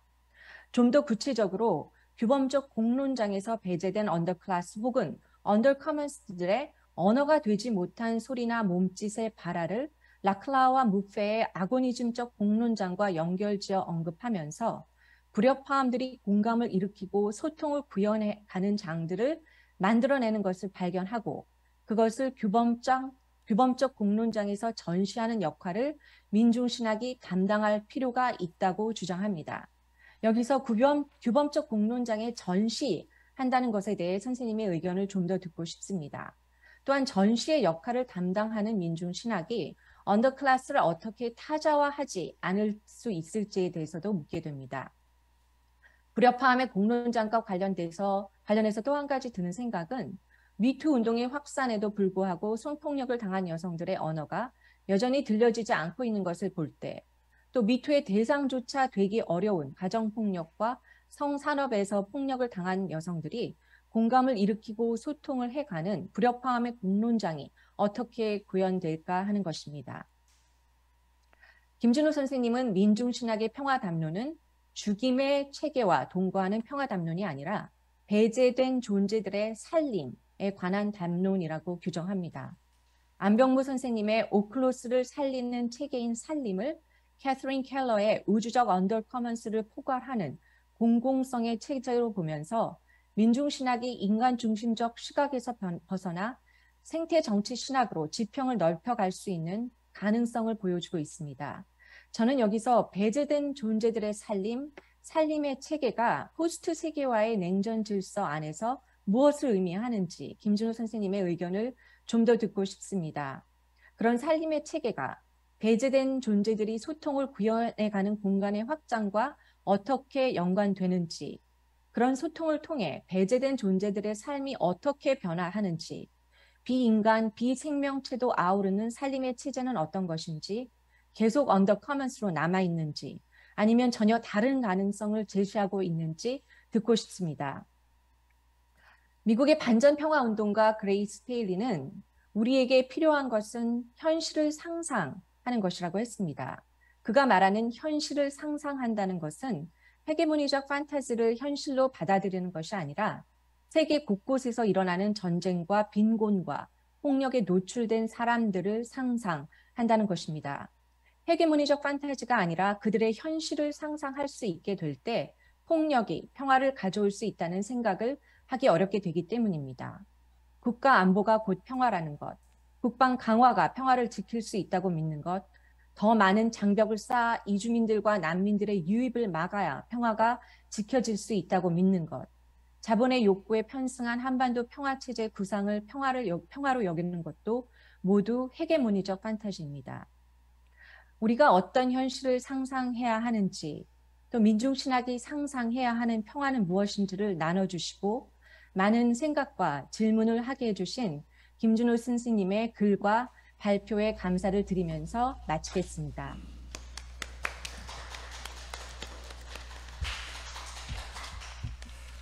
예, 고맙습니다. 현실을 상상하라라고 하는 말씀이 이제 깊은 울림을 저희에게 주는 것 같습니다. 미국의 인종주의와 한반도의 평화가 연결되어 있다라고 하는 이 글로벌 고통의 어떤 글로벌 차원과 그 고통에 이제 맞서는 연대 이제 트랜스내셔널한 차원이 저희가 그 이 대조 속에서 길을 찾아가는 것이 또 우리의 과제가 아닌가 싶습니다. 감사드리고요. 다음은 송진순 박사님께서 두 번째 토론을 해주시겠습니다. 네, 안녕하세요. 송진순입니다. 저희 그 평화 신학이 벌써 네 번째 포럼을 맡고 있는데요. 또 이러한 포럼에 같이 참여해 주신 모든 선생님들께 감사를 드립니다. 사실 되게 안타까운 점은 정말 좋은 글이거든요. 그리고 오늘 이제 김진호 선생님께서 그리고 김남희 선생님께서 참 멋진 글과 또 한편으로는 굉장히 세련되고 구체적인 현장 안에서 우리들한테 국제정세의 지형도라든가 민중신학의 역할이라든가 그 과제에 대해서 너무나 잘 그려주셨는데 더 많은 분들이 들어주셨으면 좋겠다라고 하는 그런 바람도 미리 더 말씀드립니다. 사실은 이제 정경일 선생님께서 저한테 한 달 전에 미리 그 논찬을 부탁을 해주셨는데요. 제가 그동안 평화신학에 잘 나오지 않아가지고 네, 죄송한 마음에 무조건 묻지도 따지도 않고 네라고 말씀을 드렸었는데 제가 얼마나 후회를 했는지 몰라요. 그런데 결국에는 이렇게 공부하는 과정에서 참 재미있다, 하길 잘했다라고 하는 생각이 들었습니다. 그래서 부족하지만 논찬 같이 또 나눠보도록 하겠습니다. 김준호 선생님의 글은 코로나 이후 새롭게 재편되는 국제 질서와 한국 사회의 역동적인 상황에서 민중신학이 고민하고 사유할 바에 대한 큰 그림을 보여주셨다는 점에서 큰 도전이 되었습니다. 매시간 갱신되는 러시아 소식이나 기후위기, 그리고 극악한 한국 정치에 대한 보도의 홍수 속에서 각 사안이 갖는 의미는커녕 그 진위조차 판가름하기 어려운 시기에 선생님께서는 국제 정세의 흐름을 유려하게 스케치해 주셨고, 그 덕분에 저는 세계 열강들이 재편하는 새로운 지형도에 대해서 익힐 수 있었습니다. 개인적으로 국제 정세보다는 민중 신학이 사실은 부끄럽지만 더 낯설지만 적어도 포스트 세계화 속에서 민중 신학이 어떻게 구성되어야 하고 어떤 위치에서 생명 살림을 위한 균열을 내야 하는지에 대해 기동량할 수 있음에 감사드립니다. 여기서는 본 글에 대한 나름의 정리, 다시 읽기라고 저는 생각하는데요. 이것과 민중신학에 대한 3가지 질문으로 논찬을 대신하고자 합니다. 조금 지루하실 수도 있는데요. 아마 사실은 이제 김진호 선생님의 글이 정말 좋거든요. 그래서 다시 한번 자료집을 꼼꼼하게 읽으시면은 진짜 요즘에 돌아가는 바에 대해서 한 큐에 뭐 국제정상 꿰뚫어 보기라고 하는 걸로 이렇게 딱 강의가 딱 정리될 수 있을 그 정도인데요. 근데 저는 조금 훨씬 쉬운 말로 좀 제안을 제 나름대로 한번 해보겠습니다. 각 나라의 구매력 평가를 비교하는 경제 지표로 빅맥 지수가 있습니다. 이는 1986년도 영국의 이코노미스트지에서 처음 사용된 것으로, 유사한 경제 지표로는 스타벅스 지수와 이케아 지수가 있습니다. 그동안 각 나라는 자국의 경제 정책과 법규, 기업의 지배 구조와 관행을 글로벌 스탠다드에 예속하면서 세계화에 발맞춰 왔고, 전 세계 사람들의 욕망과 소비에 대한 수요조차도 세계화 속에서 균질화하게 되었습니다. 여전히 빅맥 지수는 미국 통화 중심의 세계 경제 지표로서 유효합니다. 우크라이나 전쟁에서 글로벌 기업들이 연이어 러시아 시장에서 철수를 하게 되면서 세계는 본격적으로 탈세계화의 가속을 실감하고 있습니다. 사실 러시아의 우크라이나 침공 자체가 세계화의 종말을 보여진 징후적인 사건이자 신냉전의 도래라고 하는 사실을 모르는 사람은 없을 것입니다. 지난 30년 혹은 2차 세계대전 이후의 세계화는 세계 정치와 경제를 관통하는 키워드였습니다. 21세기 초 골디락스 시대에 이것의 기반이 된 세계화는 국경 없는 글로벌 가치 삿을 위해서 경제적인 풍요와 성장을 가져왔고, 소비자들은 글로벌 공급망을 통해 생산된 물건을 더 싸고 더 빠르고 더 많이 소비하게 되었습니다. 버블 경제로 인한 일본의 몰락이라든가 소련의 붕괴 이후 군사, 외교, 경제에서 원탑을 달리던 미국이 주도한 세계화는 국가나 개인의 불평등, 인권 유린, 심각한 양극화, 자원 고갈, 환경 파괴 등등의 아주 거센 비판의 여론에도 불구하고 그 신화는 굳건히 지속이 되었습니다.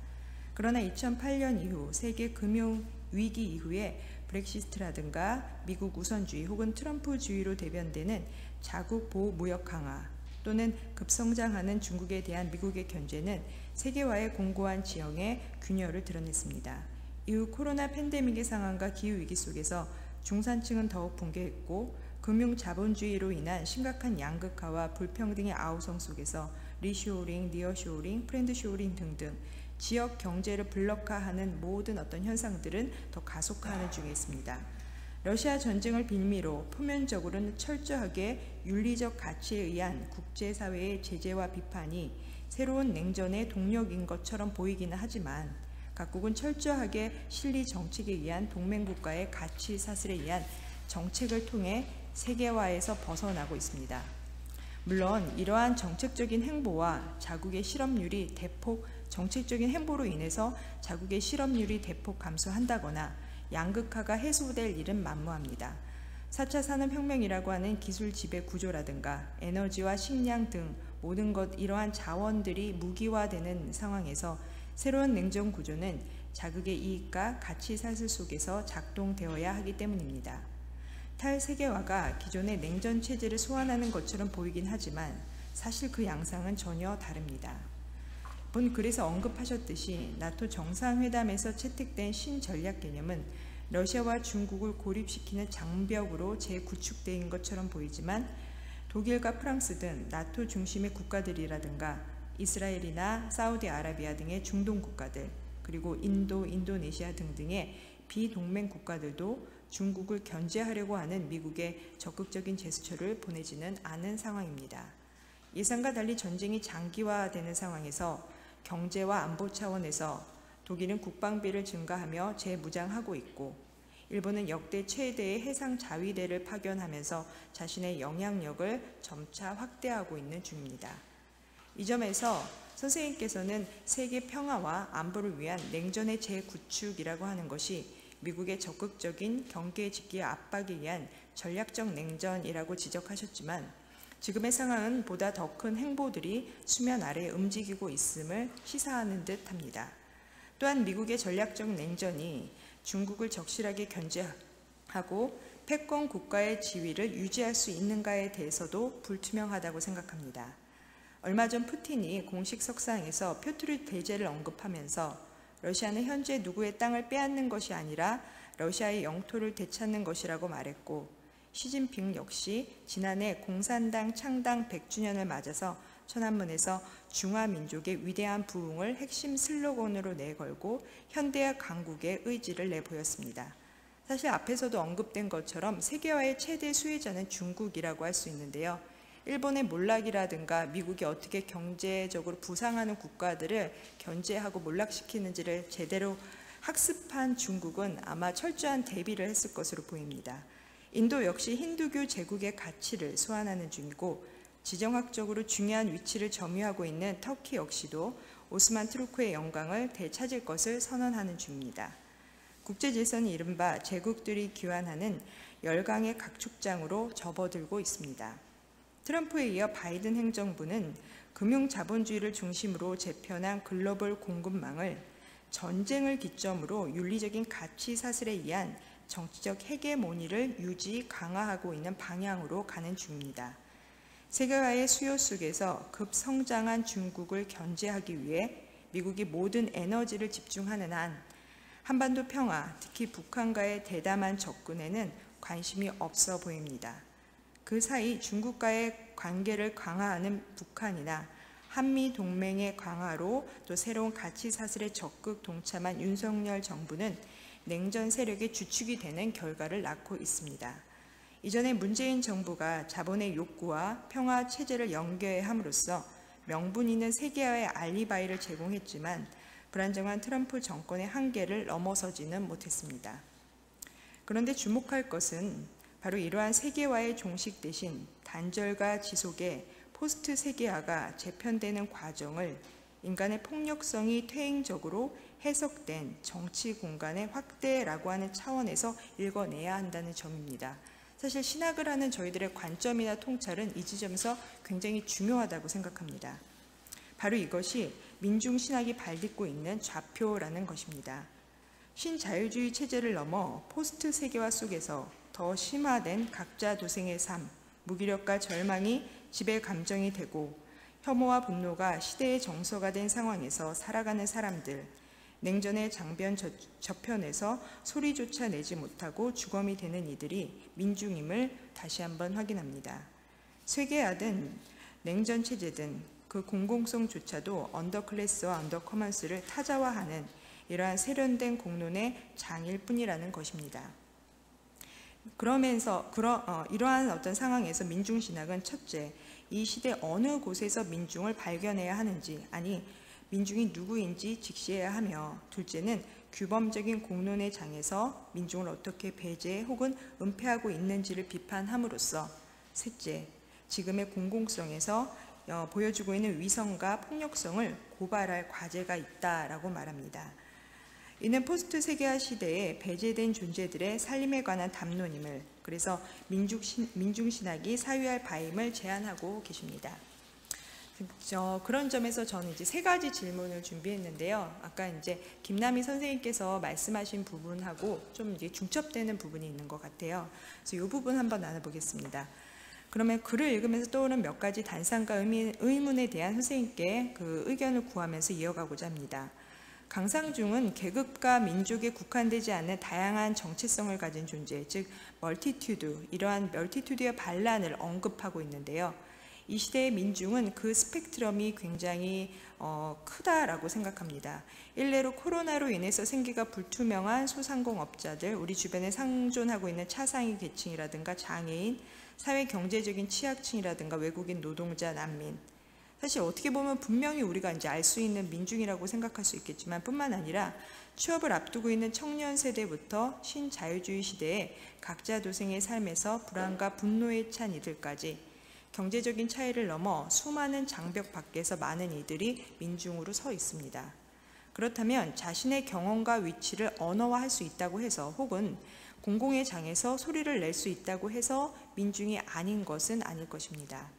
이 시대는 소수의 지배 권력과 상위 계층을 제외한 대다수의 사람들의 고통과 불안을 담보로 작동하고 있기 때문입니다. 여기서 민중을 어떻게 볼 수 있는가라고 하는 점이 의문입니다.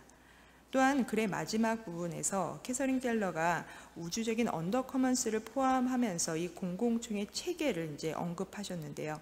여기에서 소리내지 못하는 지구 자연까지도 민중으로 봐야 하는 것이 아닌가라고 하는 생각이 듭니다. 아까 김남희 선생님께서 비인격적인 존재에 대한 말씀하셨는데요.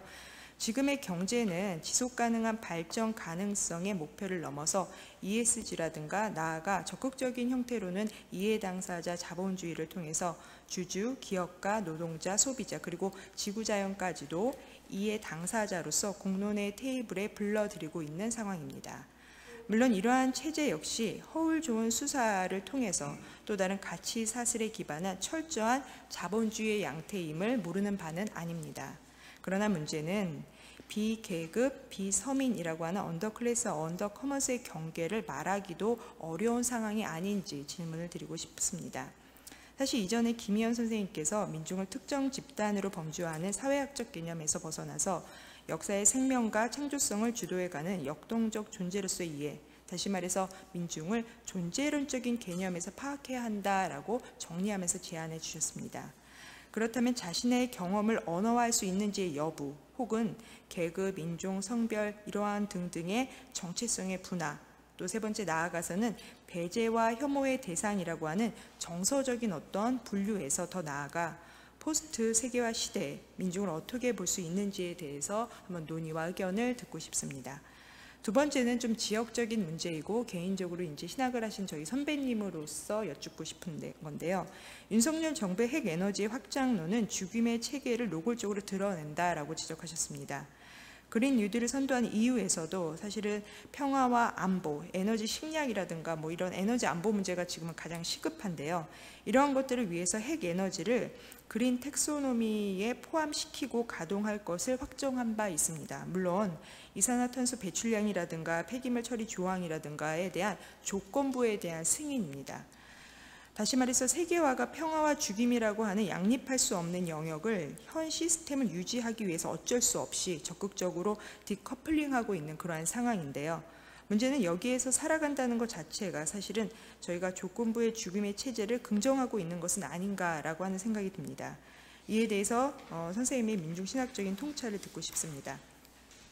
마지막으로 불협화음의 공론장은 어찌 보면은 모든 존재가 자신의 경험과 사유를 언어든 몸짓이든 그리고 침묵이든 간에 소란스럽게 경합할 수 있는 공론의 장으로서 아고니즘적인 공론장의 실현이라고 봅니다. 그것이 민중의 삶과 존재를 살려내는 일이자 그동안 위선과 기반에 둘러싸여 있었던 민주의 가치를 드러내는 일이다라고 언급하셨습니다.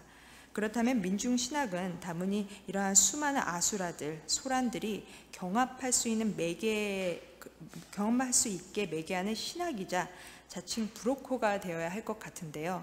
요즘에서 조금 조심스러운 것은 신학이 어떻게 보면은 굉장히 계몽적일 수도 있겠다라고 하는 생각과 적극적으로 이러한 브로커 역할을 어떻게 할 수 있느냐라고 하는 문제, 그리고 또 한편으로는 이 타자화된 존재들을 전시하는 과정에서 이 전시가 누군가에 대한 어떤 상처를 더 드러내지 않으면서 이게 가능할 수 있을까라고 하는 고민들이 듭니다. 혹시 이 시대의 신학함, 민중신학함의 불편함이라든가 민중이 아니라 민중신학이 진짜로 놓치고 있는 것이 무엇인지에 대해서 선생님의 고견을 듣고 싶습니다. 이렇게 귀한 글과 통찰을 통해서 세계와 신학을 다시 고민할 수 있게 해주신 김진호 선생님 그리고 김남희 선생님께 다시 한번 감사의 인사를 드립니다.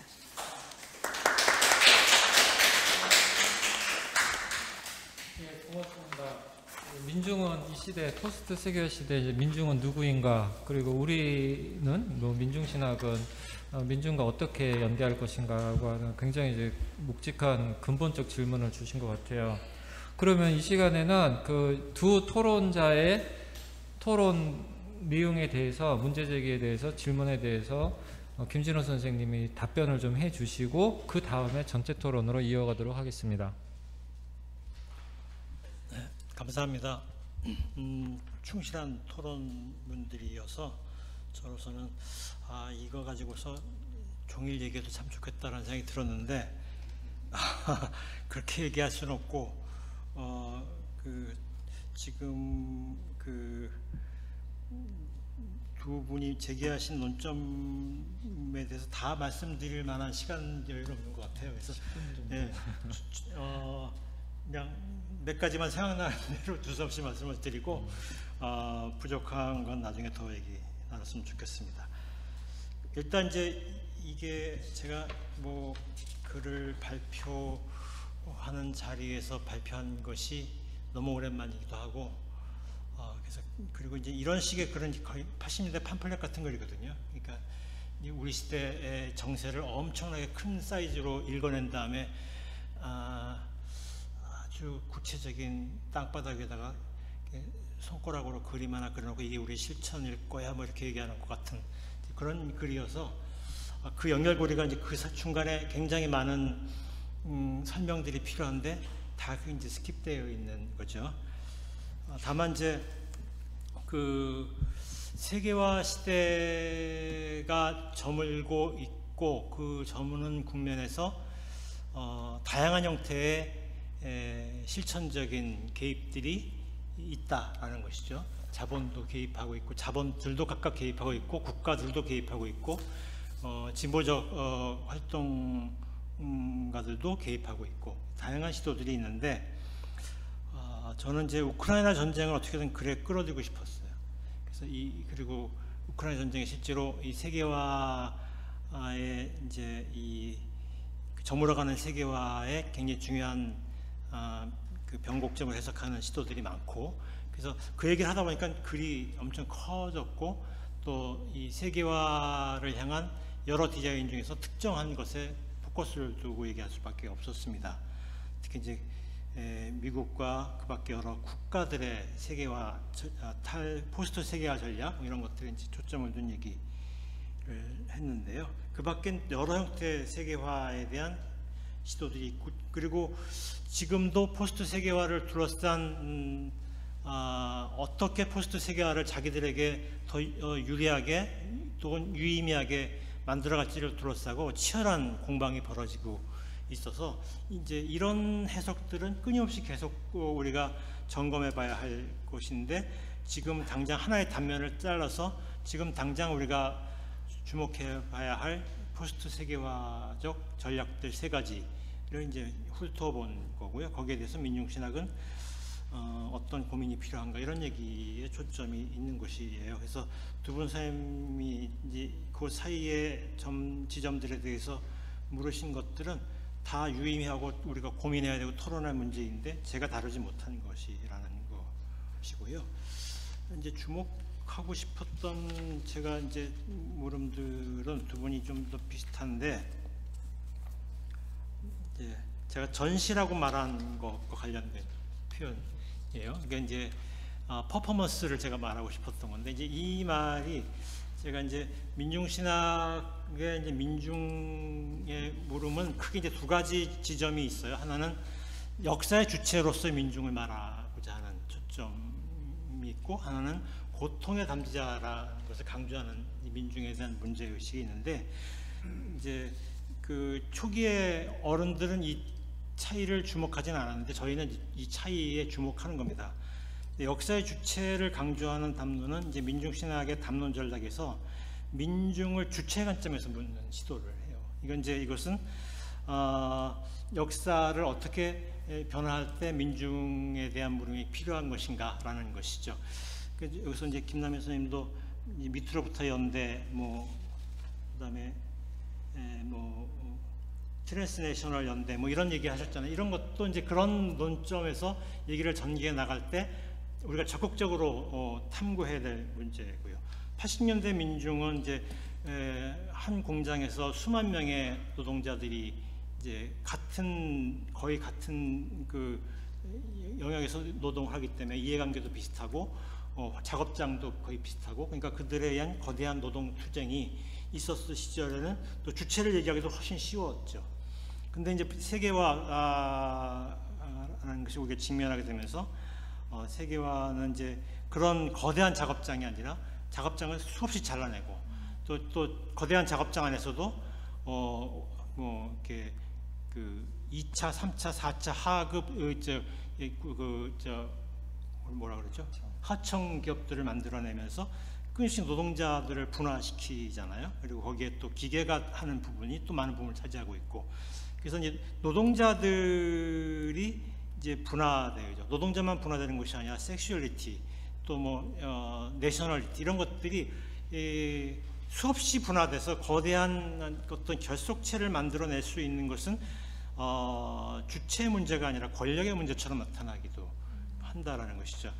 그래서 이제 역사의 주체를 묻는 물음이 한편에서는 중요하지만 그 물음에 대해서 이제 또 다른 물음이 필요하다. 고통의 담지자의 포커스를 두는 건데, 고통은 끊임없이 분화되고 파편화된 지점에서 이루어지고, 또 파편화된 지점에서 이루어지는 많은 고통들은 시민사회의 담론 속에 포용되지 않음으로써 존재하지 않는 고통처럼, 또 심지어는 그들을 그로테스크하게 재현하죠. 그래서 뭐 빈곤 지역에서 일어나는 폭력들이 과장되면서 그것이 폭력과 동일시되고, 뭐 알코올릭과 동일시되고, 뭐 이렇게 이제 네거티브한 이미지로 재현되면서 이제 존재 자체가 부재한 것처럼 이게 시민사회를 구성해 나가는 담론 속에서 그것을 어떻게 배제할지의 문제가 중요하지, 그 고통을 어떻게 읽어내야 할지가 중요하지 않는 상황이 됐다는 것이죠.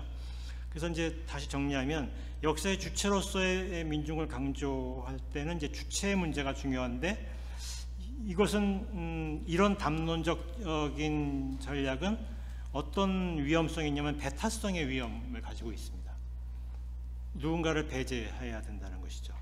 반면에 이제 고통을 강조하는 것은 타자를 강조하는 문제, 주체가 아니라 타자를 강조하는 문제인데, 이것의 문제는 재현의 위기가 끊임없이 있습니다. 그러니까 왜냐하면 타자된 존재들이 자기 언어를 구성하지 못하니까 증언이 필요하다 혹은 대언이 필요하다라고 할 때, 증언하는 이 증언의 내용이 증언하는 자신의 생각인지 재현하고 하자는 이들에 대한 생각, 이런 것들이 이제 위기가 있는 거죠. 그래서 재현의 위기가 있습니다.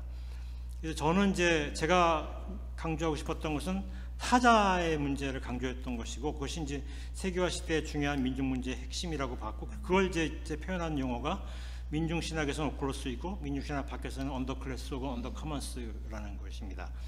근데 이제 그런 담론들은 끊임없이 재현의 위기에 시달리는데, 이제 이런 재현의 위기를 나름대로 이제 개념적으로 자기 비판하는 과정에서 나온 용어가 이제 퍼포먼스라는 용어예요. 리프레젠테이션이 아니라 퍼포먼스다라는 거예요. 그러니까 이제 그래서 근데 이게 그것을 우리말로 옮기니까 전시가 돼 버렸고, 전시란 말을 하니까 또 다시 이제 이 재현의 위기에 대한 문제 제기로 리프레젠테이션이 아니라 퍼포먼스다라고 말한 것을 전시라고 번역하니까 또 다시 프레젠테이션 같은 이제 문제 제기가 나오는 거죠.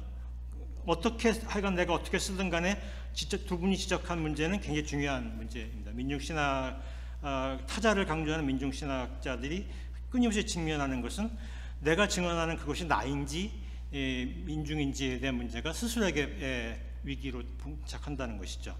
그래서 이제 그런 물음, 그 두 가지 역사 주체를 묻든 고통의 담지자를 묻든 민중신학은 두 가지 접근들이 하나로 쉽게 합치되지는 않고, 두 가지 전략을 취할 때 각각 담론의 위험과 한계를 가지고 있어서, 이제 그런 위험과 한계는 민중신학자 자신에 의해서도 얘기되어야 되지만, 민중신학 담론 공간 혹은 민중신학과 비민중신학적인 담론의 공간 안에서 이제 끊임없이 비판됨으로써 제기되어야 한다라고 생각하고요. 아고니즘적 공론장의 문제만 얘기하고 끝내겠는데요. 아고니즘적 공론장은 이제 우리 사회에 들어온 농촌에서 들어가는 외국인 이주 노동자들, 농촌에서 한 마을에 2-3명 있거나 또 결혼 이주자도 한 마을에 1명, 2명 있는 그런 사람도 한국말도 할 줄 모르고 자기의 불이익을 표현할 수 있는 방법도 없고 누군가의 증언이 필요한데 그 증언들은 끊임없이 그 디테일함을 우리가 충분히 읽어내지 못하기 때문에 우리가 표현할 수 있는 건 이제 퍼포먼스로밖에 표현할 수 없는데 그런 표현들이 이제 어떻게 민주주의의 공론의 장에 들어갈 수 있게 할 것인가가 이제 중요한 과제예요. 그러니까 언어를 못하는 사람들을 우리가 증언함으로써 그것이 민주주의를 디자인하는 그 디자인 속에 어떻게든 반영되게 하는 노력들을 해야 되는 것이죠. 그런 노력들은 이제 우리가 나 같은 사람은 이제 칼럼을 오래 썼으니까 칼럼을 통해서 하든가 이런저런 형태의 이제 나의 이제 글로서 이제 그런 시도를 했고 또 인권운동한 사람들은 이제 그런 식으로 하고 이런 방식으로 끊임없이 이제 그 말을 우리 사회에 퍼포먼스함으로써 우리 사회가 불협화음으로만 존재했던 그것이 우리 사회에 실제 존재하는 모습이구나. 그래서 그것을 반영하지 않으면 우리가 이 위기를 견뎌낼 수 없겠구나라는 물음에 직면하게 하게끔 하는 건 이런 것들이 이제 필요한 것이죠. 그러니까 바이러스도 박멸하는 것이 우리에게 코로나 팬데믹에 대한 우리의 전략이었다면 이제는 박멸이 아니라 어떻게 공존해야 할 것인가에 대한 물음이 필요하다라는 것이 이제 제기된 것이죠. 그런 것들도 역시 이제 이 불협화음으로 존재하는 이 현상을 어떻게 우리가 증언할 것인가, 전시할 것인가라는 물음.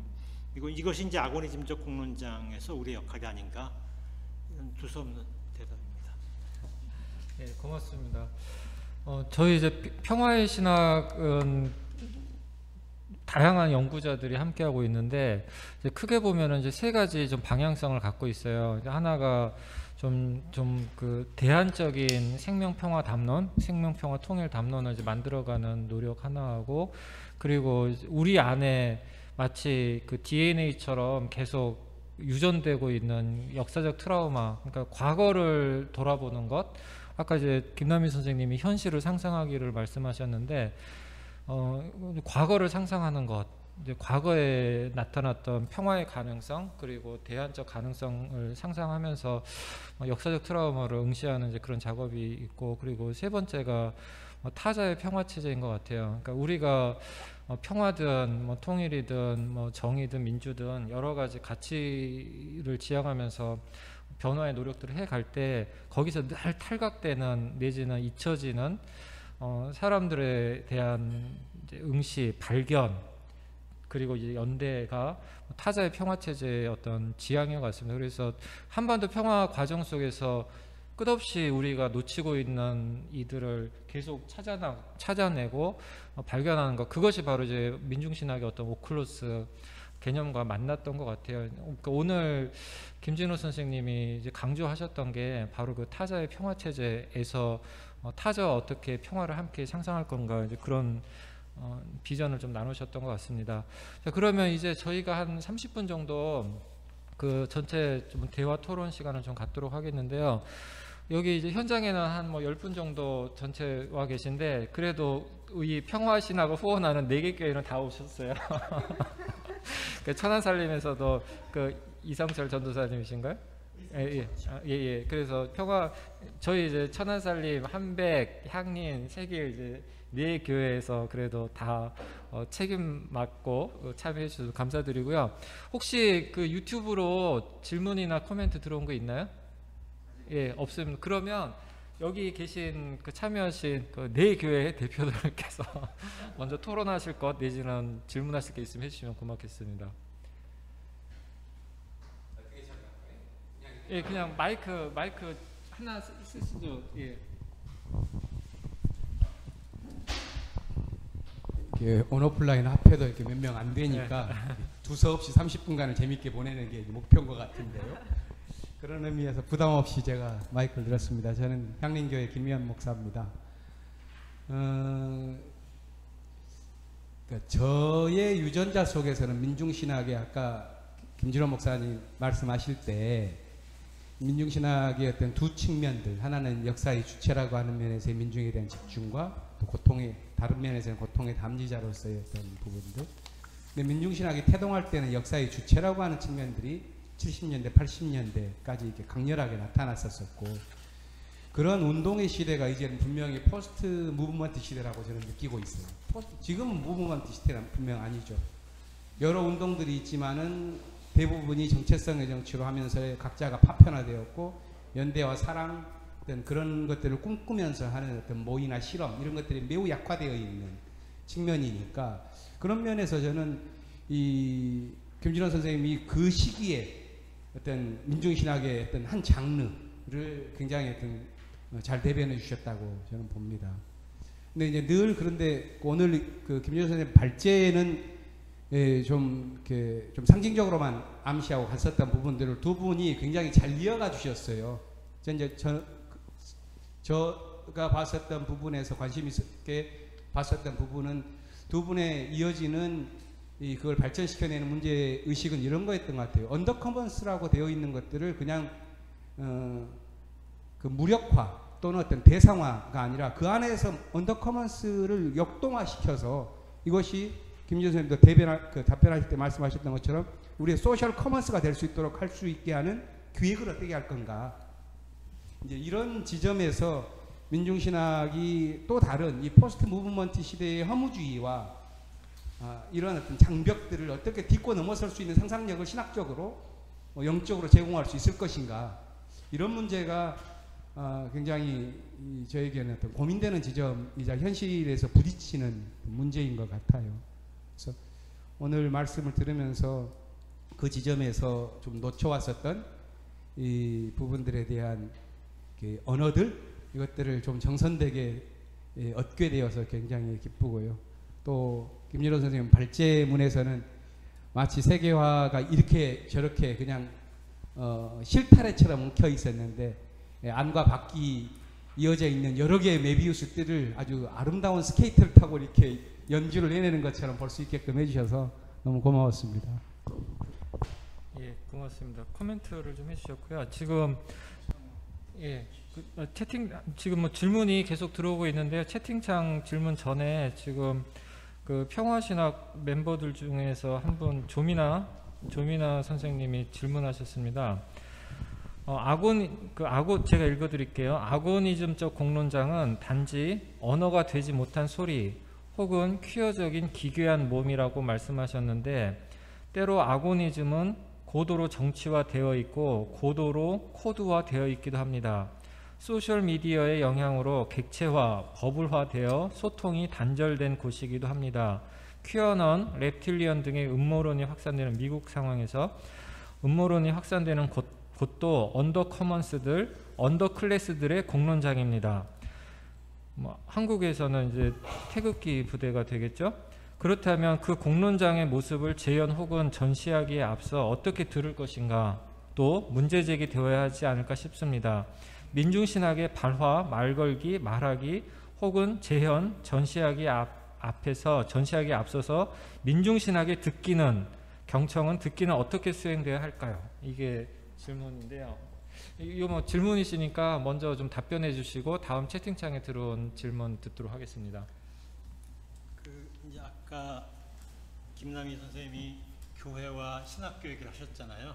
그때 사실 이제 하고 싶었는데 시간이 너무 압박이 돼서 뺐는데 조민아 선생님이 얘기를 하셔서 저 신학교는 제가 말 못합니다. 왜냐하면 제가 신학교도 다닌 기간이 얼마 안 되고 그 이후에도 별로 다녀보지 못해서 잘 몰라요. 그러니까 이제 그건 신학교 선생님들이 하시면 좋겠고 교회에 대한 연구는 제가 좀 이제 특히 이제 제가 신천지 현상과 태극기 현상에 대해서 이제 그것이 21세기 한국 개신교와 이제 특히 구체적으로 말하면 97년도에 이제 외환위기 이후에 한국 교회가 21세기에 이제 구성돼가는 과정에서 이제 거기서 놓친 부분들이 이제 신천지 현상과 태극기 현상으로 나타났다고 제가 이제 보고 있는데요.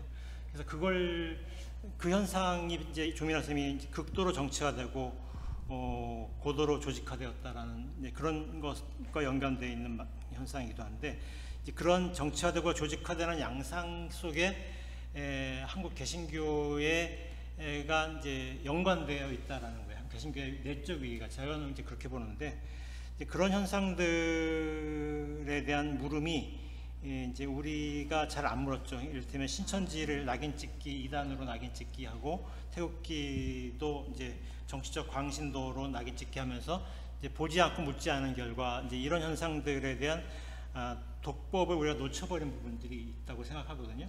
이제 제 독법이 옳은지 그런지는 모르겠지만 이제 저는 이제 그 현상에 대한 물음이 이제 민중신학의 득기라고 말씀하셨는데 이제 그런 민중신학의 이런 이제 이 신천지 현상이나 태극기 할아버지들에 대한 이제 담론들을 그들의 발언에만 주목하는 것이 아니라 그들의 마음, 발언 속에 담겨 있는 자기들도 리딩하지 못한 마음들을 우리가 찾아내는 작업이 필요한 것 같거든요. 그건 이제 듣지 않으면 읽혀질 수 없습니다. 그러니까 이를테면 저도 태극기 할아버지들을 얘기를 듣기 위해서 태극기 집회를 촛불 집회도 더 많이 다녔거든요. 이제 그렇게 해서 우리가 부분적으로라도 들으면서 이제 더듬어 가지 않으면 읽혀질 수 없는 부분들이 있고요. 그래서 그런 것들을 통해서 우리 사회에서 불협화음이 어떻게 재현되고 있는가라는 물음들, 나의 오늘은 이제 퍼포먼스 되고 있는가라는 거, 누가 이제 그런 것들에 대한 물음들이 이제 필요한데 조민아 선생님 지적에 대한 답이 되는지 모르겠지만 이제 그런 고민을 민중신학이 절렁거리면서 하고 있다는 얘기를 제가 이번에 다음 주인가부터 강의가 시작되는데 이제 그때 그 얘기를 하려고 준비하고 있습니다. 예, 고맙습니다. 답변이 된 것 같고요. 지금 뭐 채팅창으로 답변이 제가 전해드린 답변이죠? 아니, 제 질문이죠? 예. 예, 또 혹시 질문하실 거 있으십니까?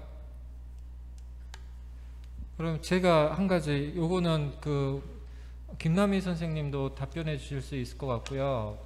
김진호 선생님도 답변해 주실 수 있을 것 같고, 뭐 토론자나 다 답변해 주실 수 있을 것 같은데, 그러니까 이제 태극기 집회 현장이든 아니면은 뭐 촛불의 현장이든 아니면 이제 고통의 현장이든 거기서 이제 나오는 이제 절규들 내지는 이제 외침들을 들을 때 김진호 선생님이 말씀하신 것처럼 이해할 수 있을 것 같아요. 그러니까 이 거대한 이제 포스트 세계화 그리고 이제 미국화, 그러니까 그람시가 이미 지난 세기에 가장 비참한 체제는 이제 미국화, 아메리카나이제이션이라고 했었잖아요. 그래서 그것이 지금 계속 진행되고 있고, 그래서 이게 뭐 태극기 할아버지 할머니들이든 아니면은 반대쪽에 있는 오클로스든 뭐 배제된 자든 그 절규와 외침과 분노의 소리가 이 거대한 이제 포스트 세계와 이 미국 주도의 가장 비인간적인 체제의 엄청난 전지구적 동맹에 의한 개인의 이제 고통이구나라고 생각할 수 있을 것 같아요. 근데 이제 문제는 이것을 이제 경청하고 알아차리고 듣기를 하고 알아차리고 말을 걸고 이제 재현을 하고 우리가 이제 곁이 될 때, 물론 우리는 그 소리를 완전히 재현할 수 없고 여기서 좀 겸손이 나오는 것 같아요. 그러니까 우리는 그 소리를 그대로 재현할 수 없다라고 하는 그 불가능성을 인정하면서 계속 다가가려고 하는 노력이 민중신학의 듣기면서 말걸기일지 않을까 생각을 하는데, 근데 이제 문제는 이 거대한 전지구적 지배체제 동맹에 의한 한 개인들의 구체적 개인들의 삶의 이제 부서짐을 우리가 이제 목격하고 연대를 통해서 괴로워하면서, 그렇다면 이 사슬을 이제 끊어내는 것이 뭐 트랜스내셔널 연대일 수 있고 뭐 트랜스퍼시픽 연대일 수 있을 것 같은데, 근데 이런 진보 운동이든 아니면은 반 포스트 세계화 반 미국화 운동이든 이런 진보 운동을 하는 사람들이 국제 정치 질서의 변화에 직접적으로 관여하고 영향을 미치는 것이 굉장히 제한되어 있잖아요. 결국 정부잖아요, 정부. 그러니까 어떤 정부를 선택하고 어떤 정부를 이제 지지하느냐에 따라서 이 거대한 고통의 체제로부터 벗어나거나 자유로워질 수 있거나 그런 가능성이 나올 텐데, 근데 이렇게 정치 지형으로만, 정부의 선택과 구성으로만 본다면은 우리는 뭐 한국에서는 5년마다, 미국에서는 4년마다 너무 불안한 거예요. 계속 이 정권이 뺏고 빼앗기고 이런 이제 보수 양당 체제의 질서 속에서는. 그렇다면은 우리의 상상력이 이런 정부의 선택과 구성 외에 트랜스내셔널한 연대를 통한 포스트 세계화 속에서의 고통을 경감하는 가능성은 무엇인가?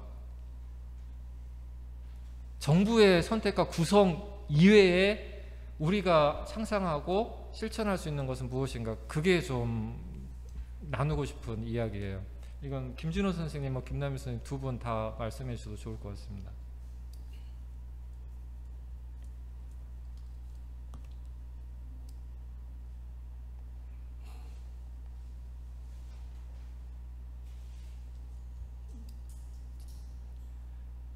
네, 먼저 하시죠. 저는 김남일 선생님 먼저 하실 줄 알고 있었는데 말씀을 하고 계셔서 제가 준비 안 된 채로 말씀을 드리면, 이제 제 후배가 이제 아미에 대한 연구를 하고 있거든요. 그러니까 BTS 팬덤 현상인데요.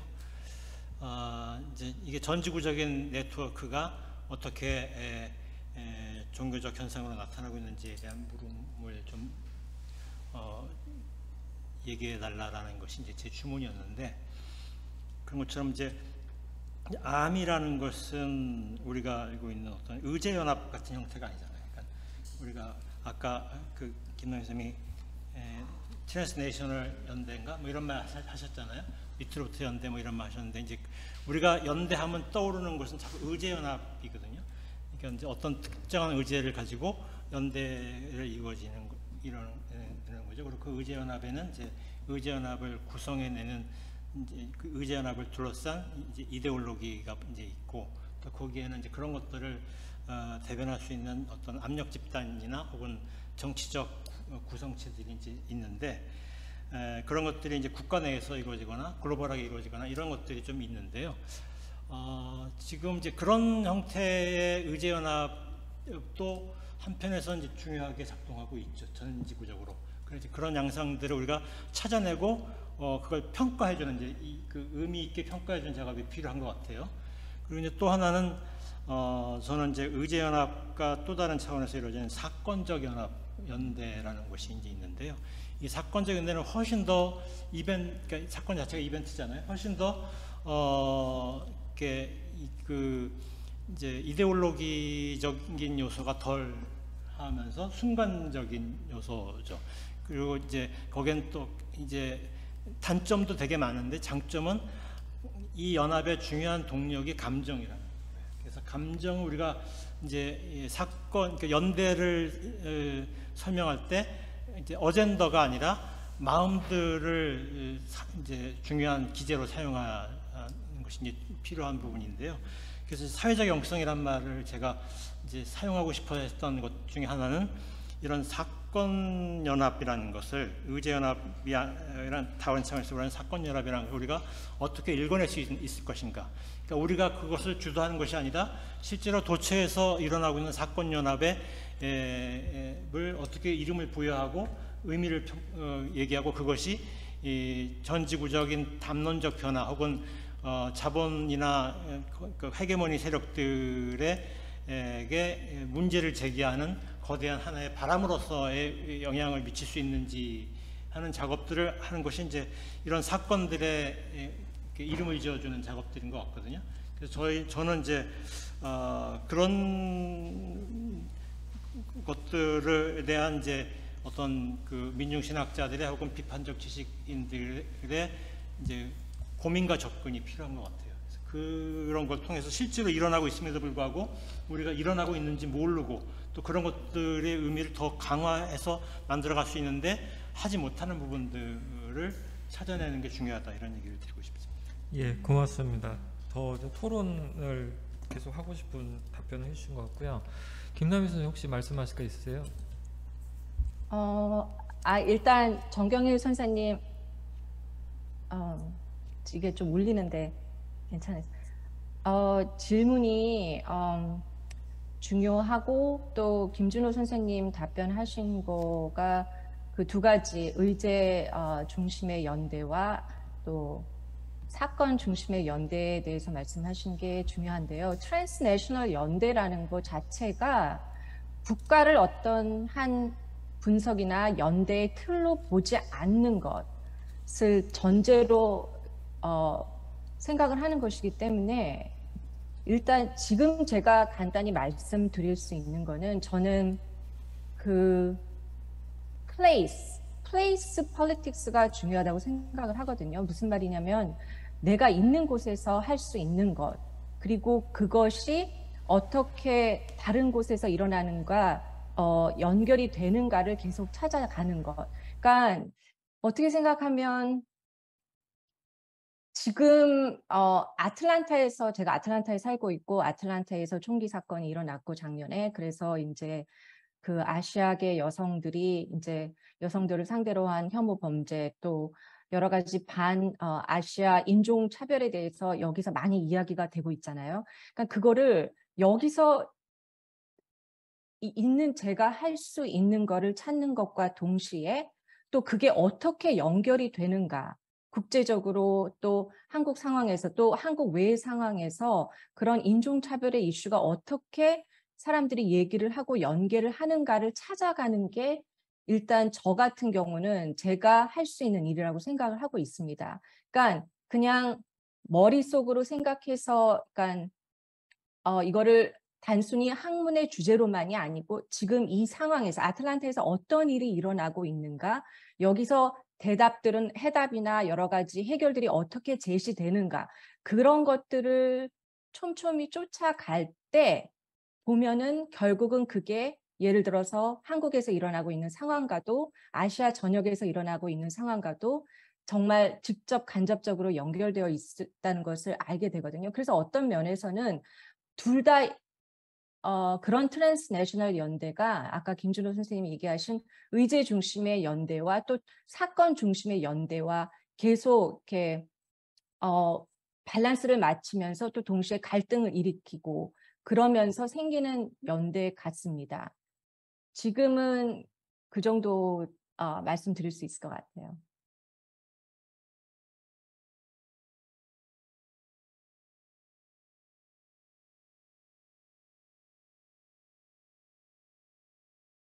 세계 질서로 인한 고통이라는 것, 연결되어 있다는 것, 바로 이제 그 통찰이 이 지역, 이 장소에서 고통의 해결을 위한 우리의 노력이 또한 전 세계적으로, 이거는 이제 글로벌의 하나의 이제 대조로서의 트랜스내셔널한 대한 연대의 가능성을 만들 수 있을 거다라고 이제 볼 수도 있을 것 같아요. 이제 그 면에서 더 우리가 생각을 할 수 있을 것 같고요. 혹시 또 질문하실 거 있으십니까? 뭐 토론 채팅창에 질문 들어온 거 있나요?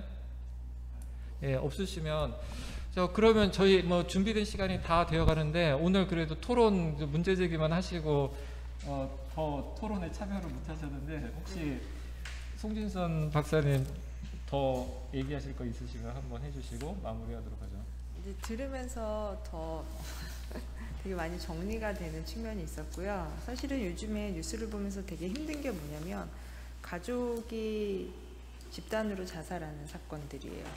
그래서 근데 이 사람네들의 어떤 그 사망 사건들이 우리들한테 무엇을 말하고 있는가, 너무 다층적으로 접근할 수 있거든요. 경제적인 또 아닌 투자 열풍부터 시작해서 부모가 또 자식을 죽이는 어떤 살해 사건부터 시작해서 그들이 각자 도생하다가 결국에는 선택할 수밖에 없는 그런 거를 다 내모는 거를 저희 전 국민이 그거를 또다시 다 지켜보는 가운데 무감각하게 그거를 하나의 그냥 보도 기사로 흘려보내야 되는 그런 상황들을 보면서 무슨 말을 해야 되는지가 사실은 그런 사건들이 이 안에서 되게 좀 심도 있게 분석이 되고 논의가 돼야 되지 않나? 저는 계속 사실 민중을 생각할 때 이런 사람들의 얼굴들이 떠올랐거든요. 근데 이제 말씀해 주실 때 사건 얘기를 하시면 사건이라는 건 굉장히 즉흥적이고 시의적이고 감정적이고 그 마음들이 어떻게 움직이는지라고 하는 거에 주목하는 과정들이라고 하는 게 저는 굉장히 인상 깊었고,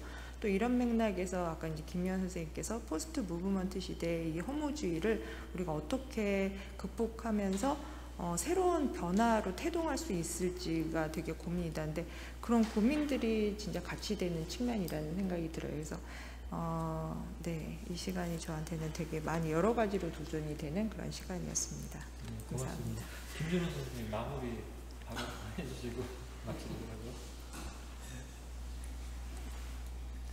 뭐 두 분의 코멘트가 너무 저한테는 중요하게 기억나는 것들이 많아서 제가 이제 그래서 던지긴 했지만 채워넣지 못한 부분들이 숙제로 남겨졌는데 고민입니다. 나이는 먹어서 주려고 얘기해야 되는데 참 어쨌든 고맙습니다. 그리고 약간 언더커먼스를 어떻게 다이내미즘화할 것이냐라는 물음은 굉장히 이제 언더커먼스가 이제 스피박이 서발턴이 어떻게 말할 수 있는가 했더니 구하가 서발턴을 어떻게 주체할 것인가라고 얘기했던 논점의 이제 갈등이 있잖아요.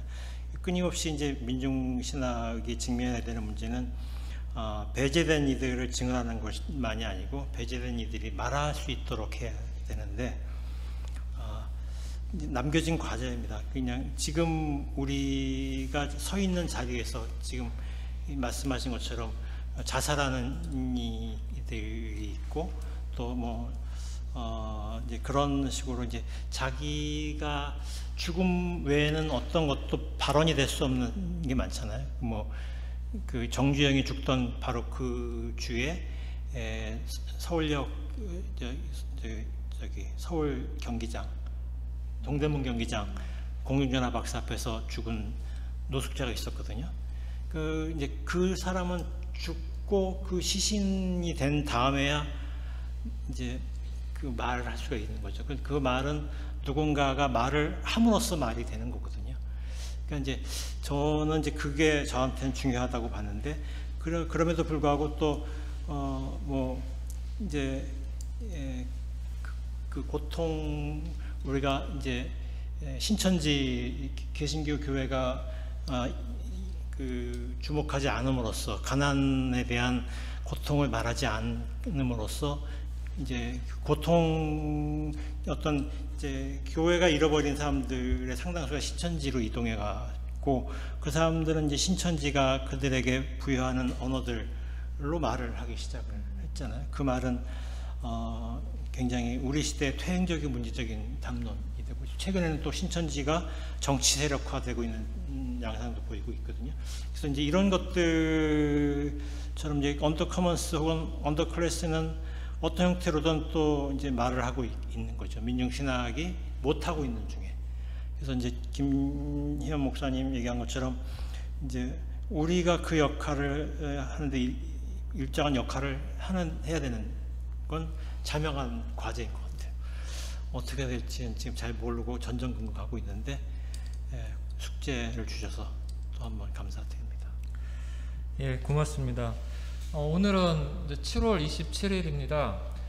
한국전쟁 종전이 아니라 정전 69주년이 되는 날입니다. 그래서 특별히 저희가 이날을 선택한 것도 이 70년 전의 전쟁이 아니라 70년 동안 계속되고 있는 전쟁을 이제는 좀 끝내자라고 하는 그 마음, 기대, 희망이 날짜를 선택할 때 저희의 그 배경이 되었던 것 같아요. 그래서 내년 7월 27일, 그러니까 2023년 7월 27일은 이제 정전 70주년이 되는 해이고 지금 어느 때보다도 우리의 이제 상상력이 좀 필요한 때인 것 같아요.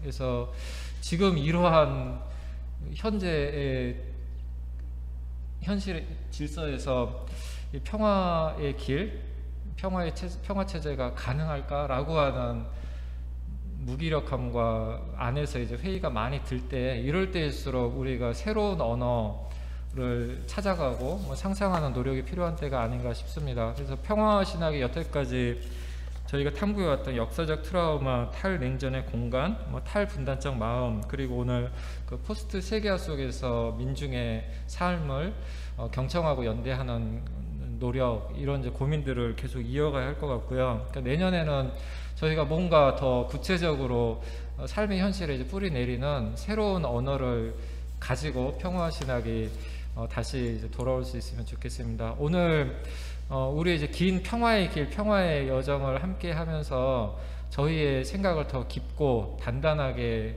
또한 이제 유연하게 해주신 발제자 김진호 선생님과 깊은 토론으로 좀 풍성한 토론을 만들어 주셨던 김남희 선생님, 송진 선생님께 감사드리고 현장에서 그리고 온라인에서 함께 해주신 평화를 열망하는 모든 그리스도인과 비그리스도인 분들께 감사드리면서 마치도록 하겠습니다. 고맙습니다.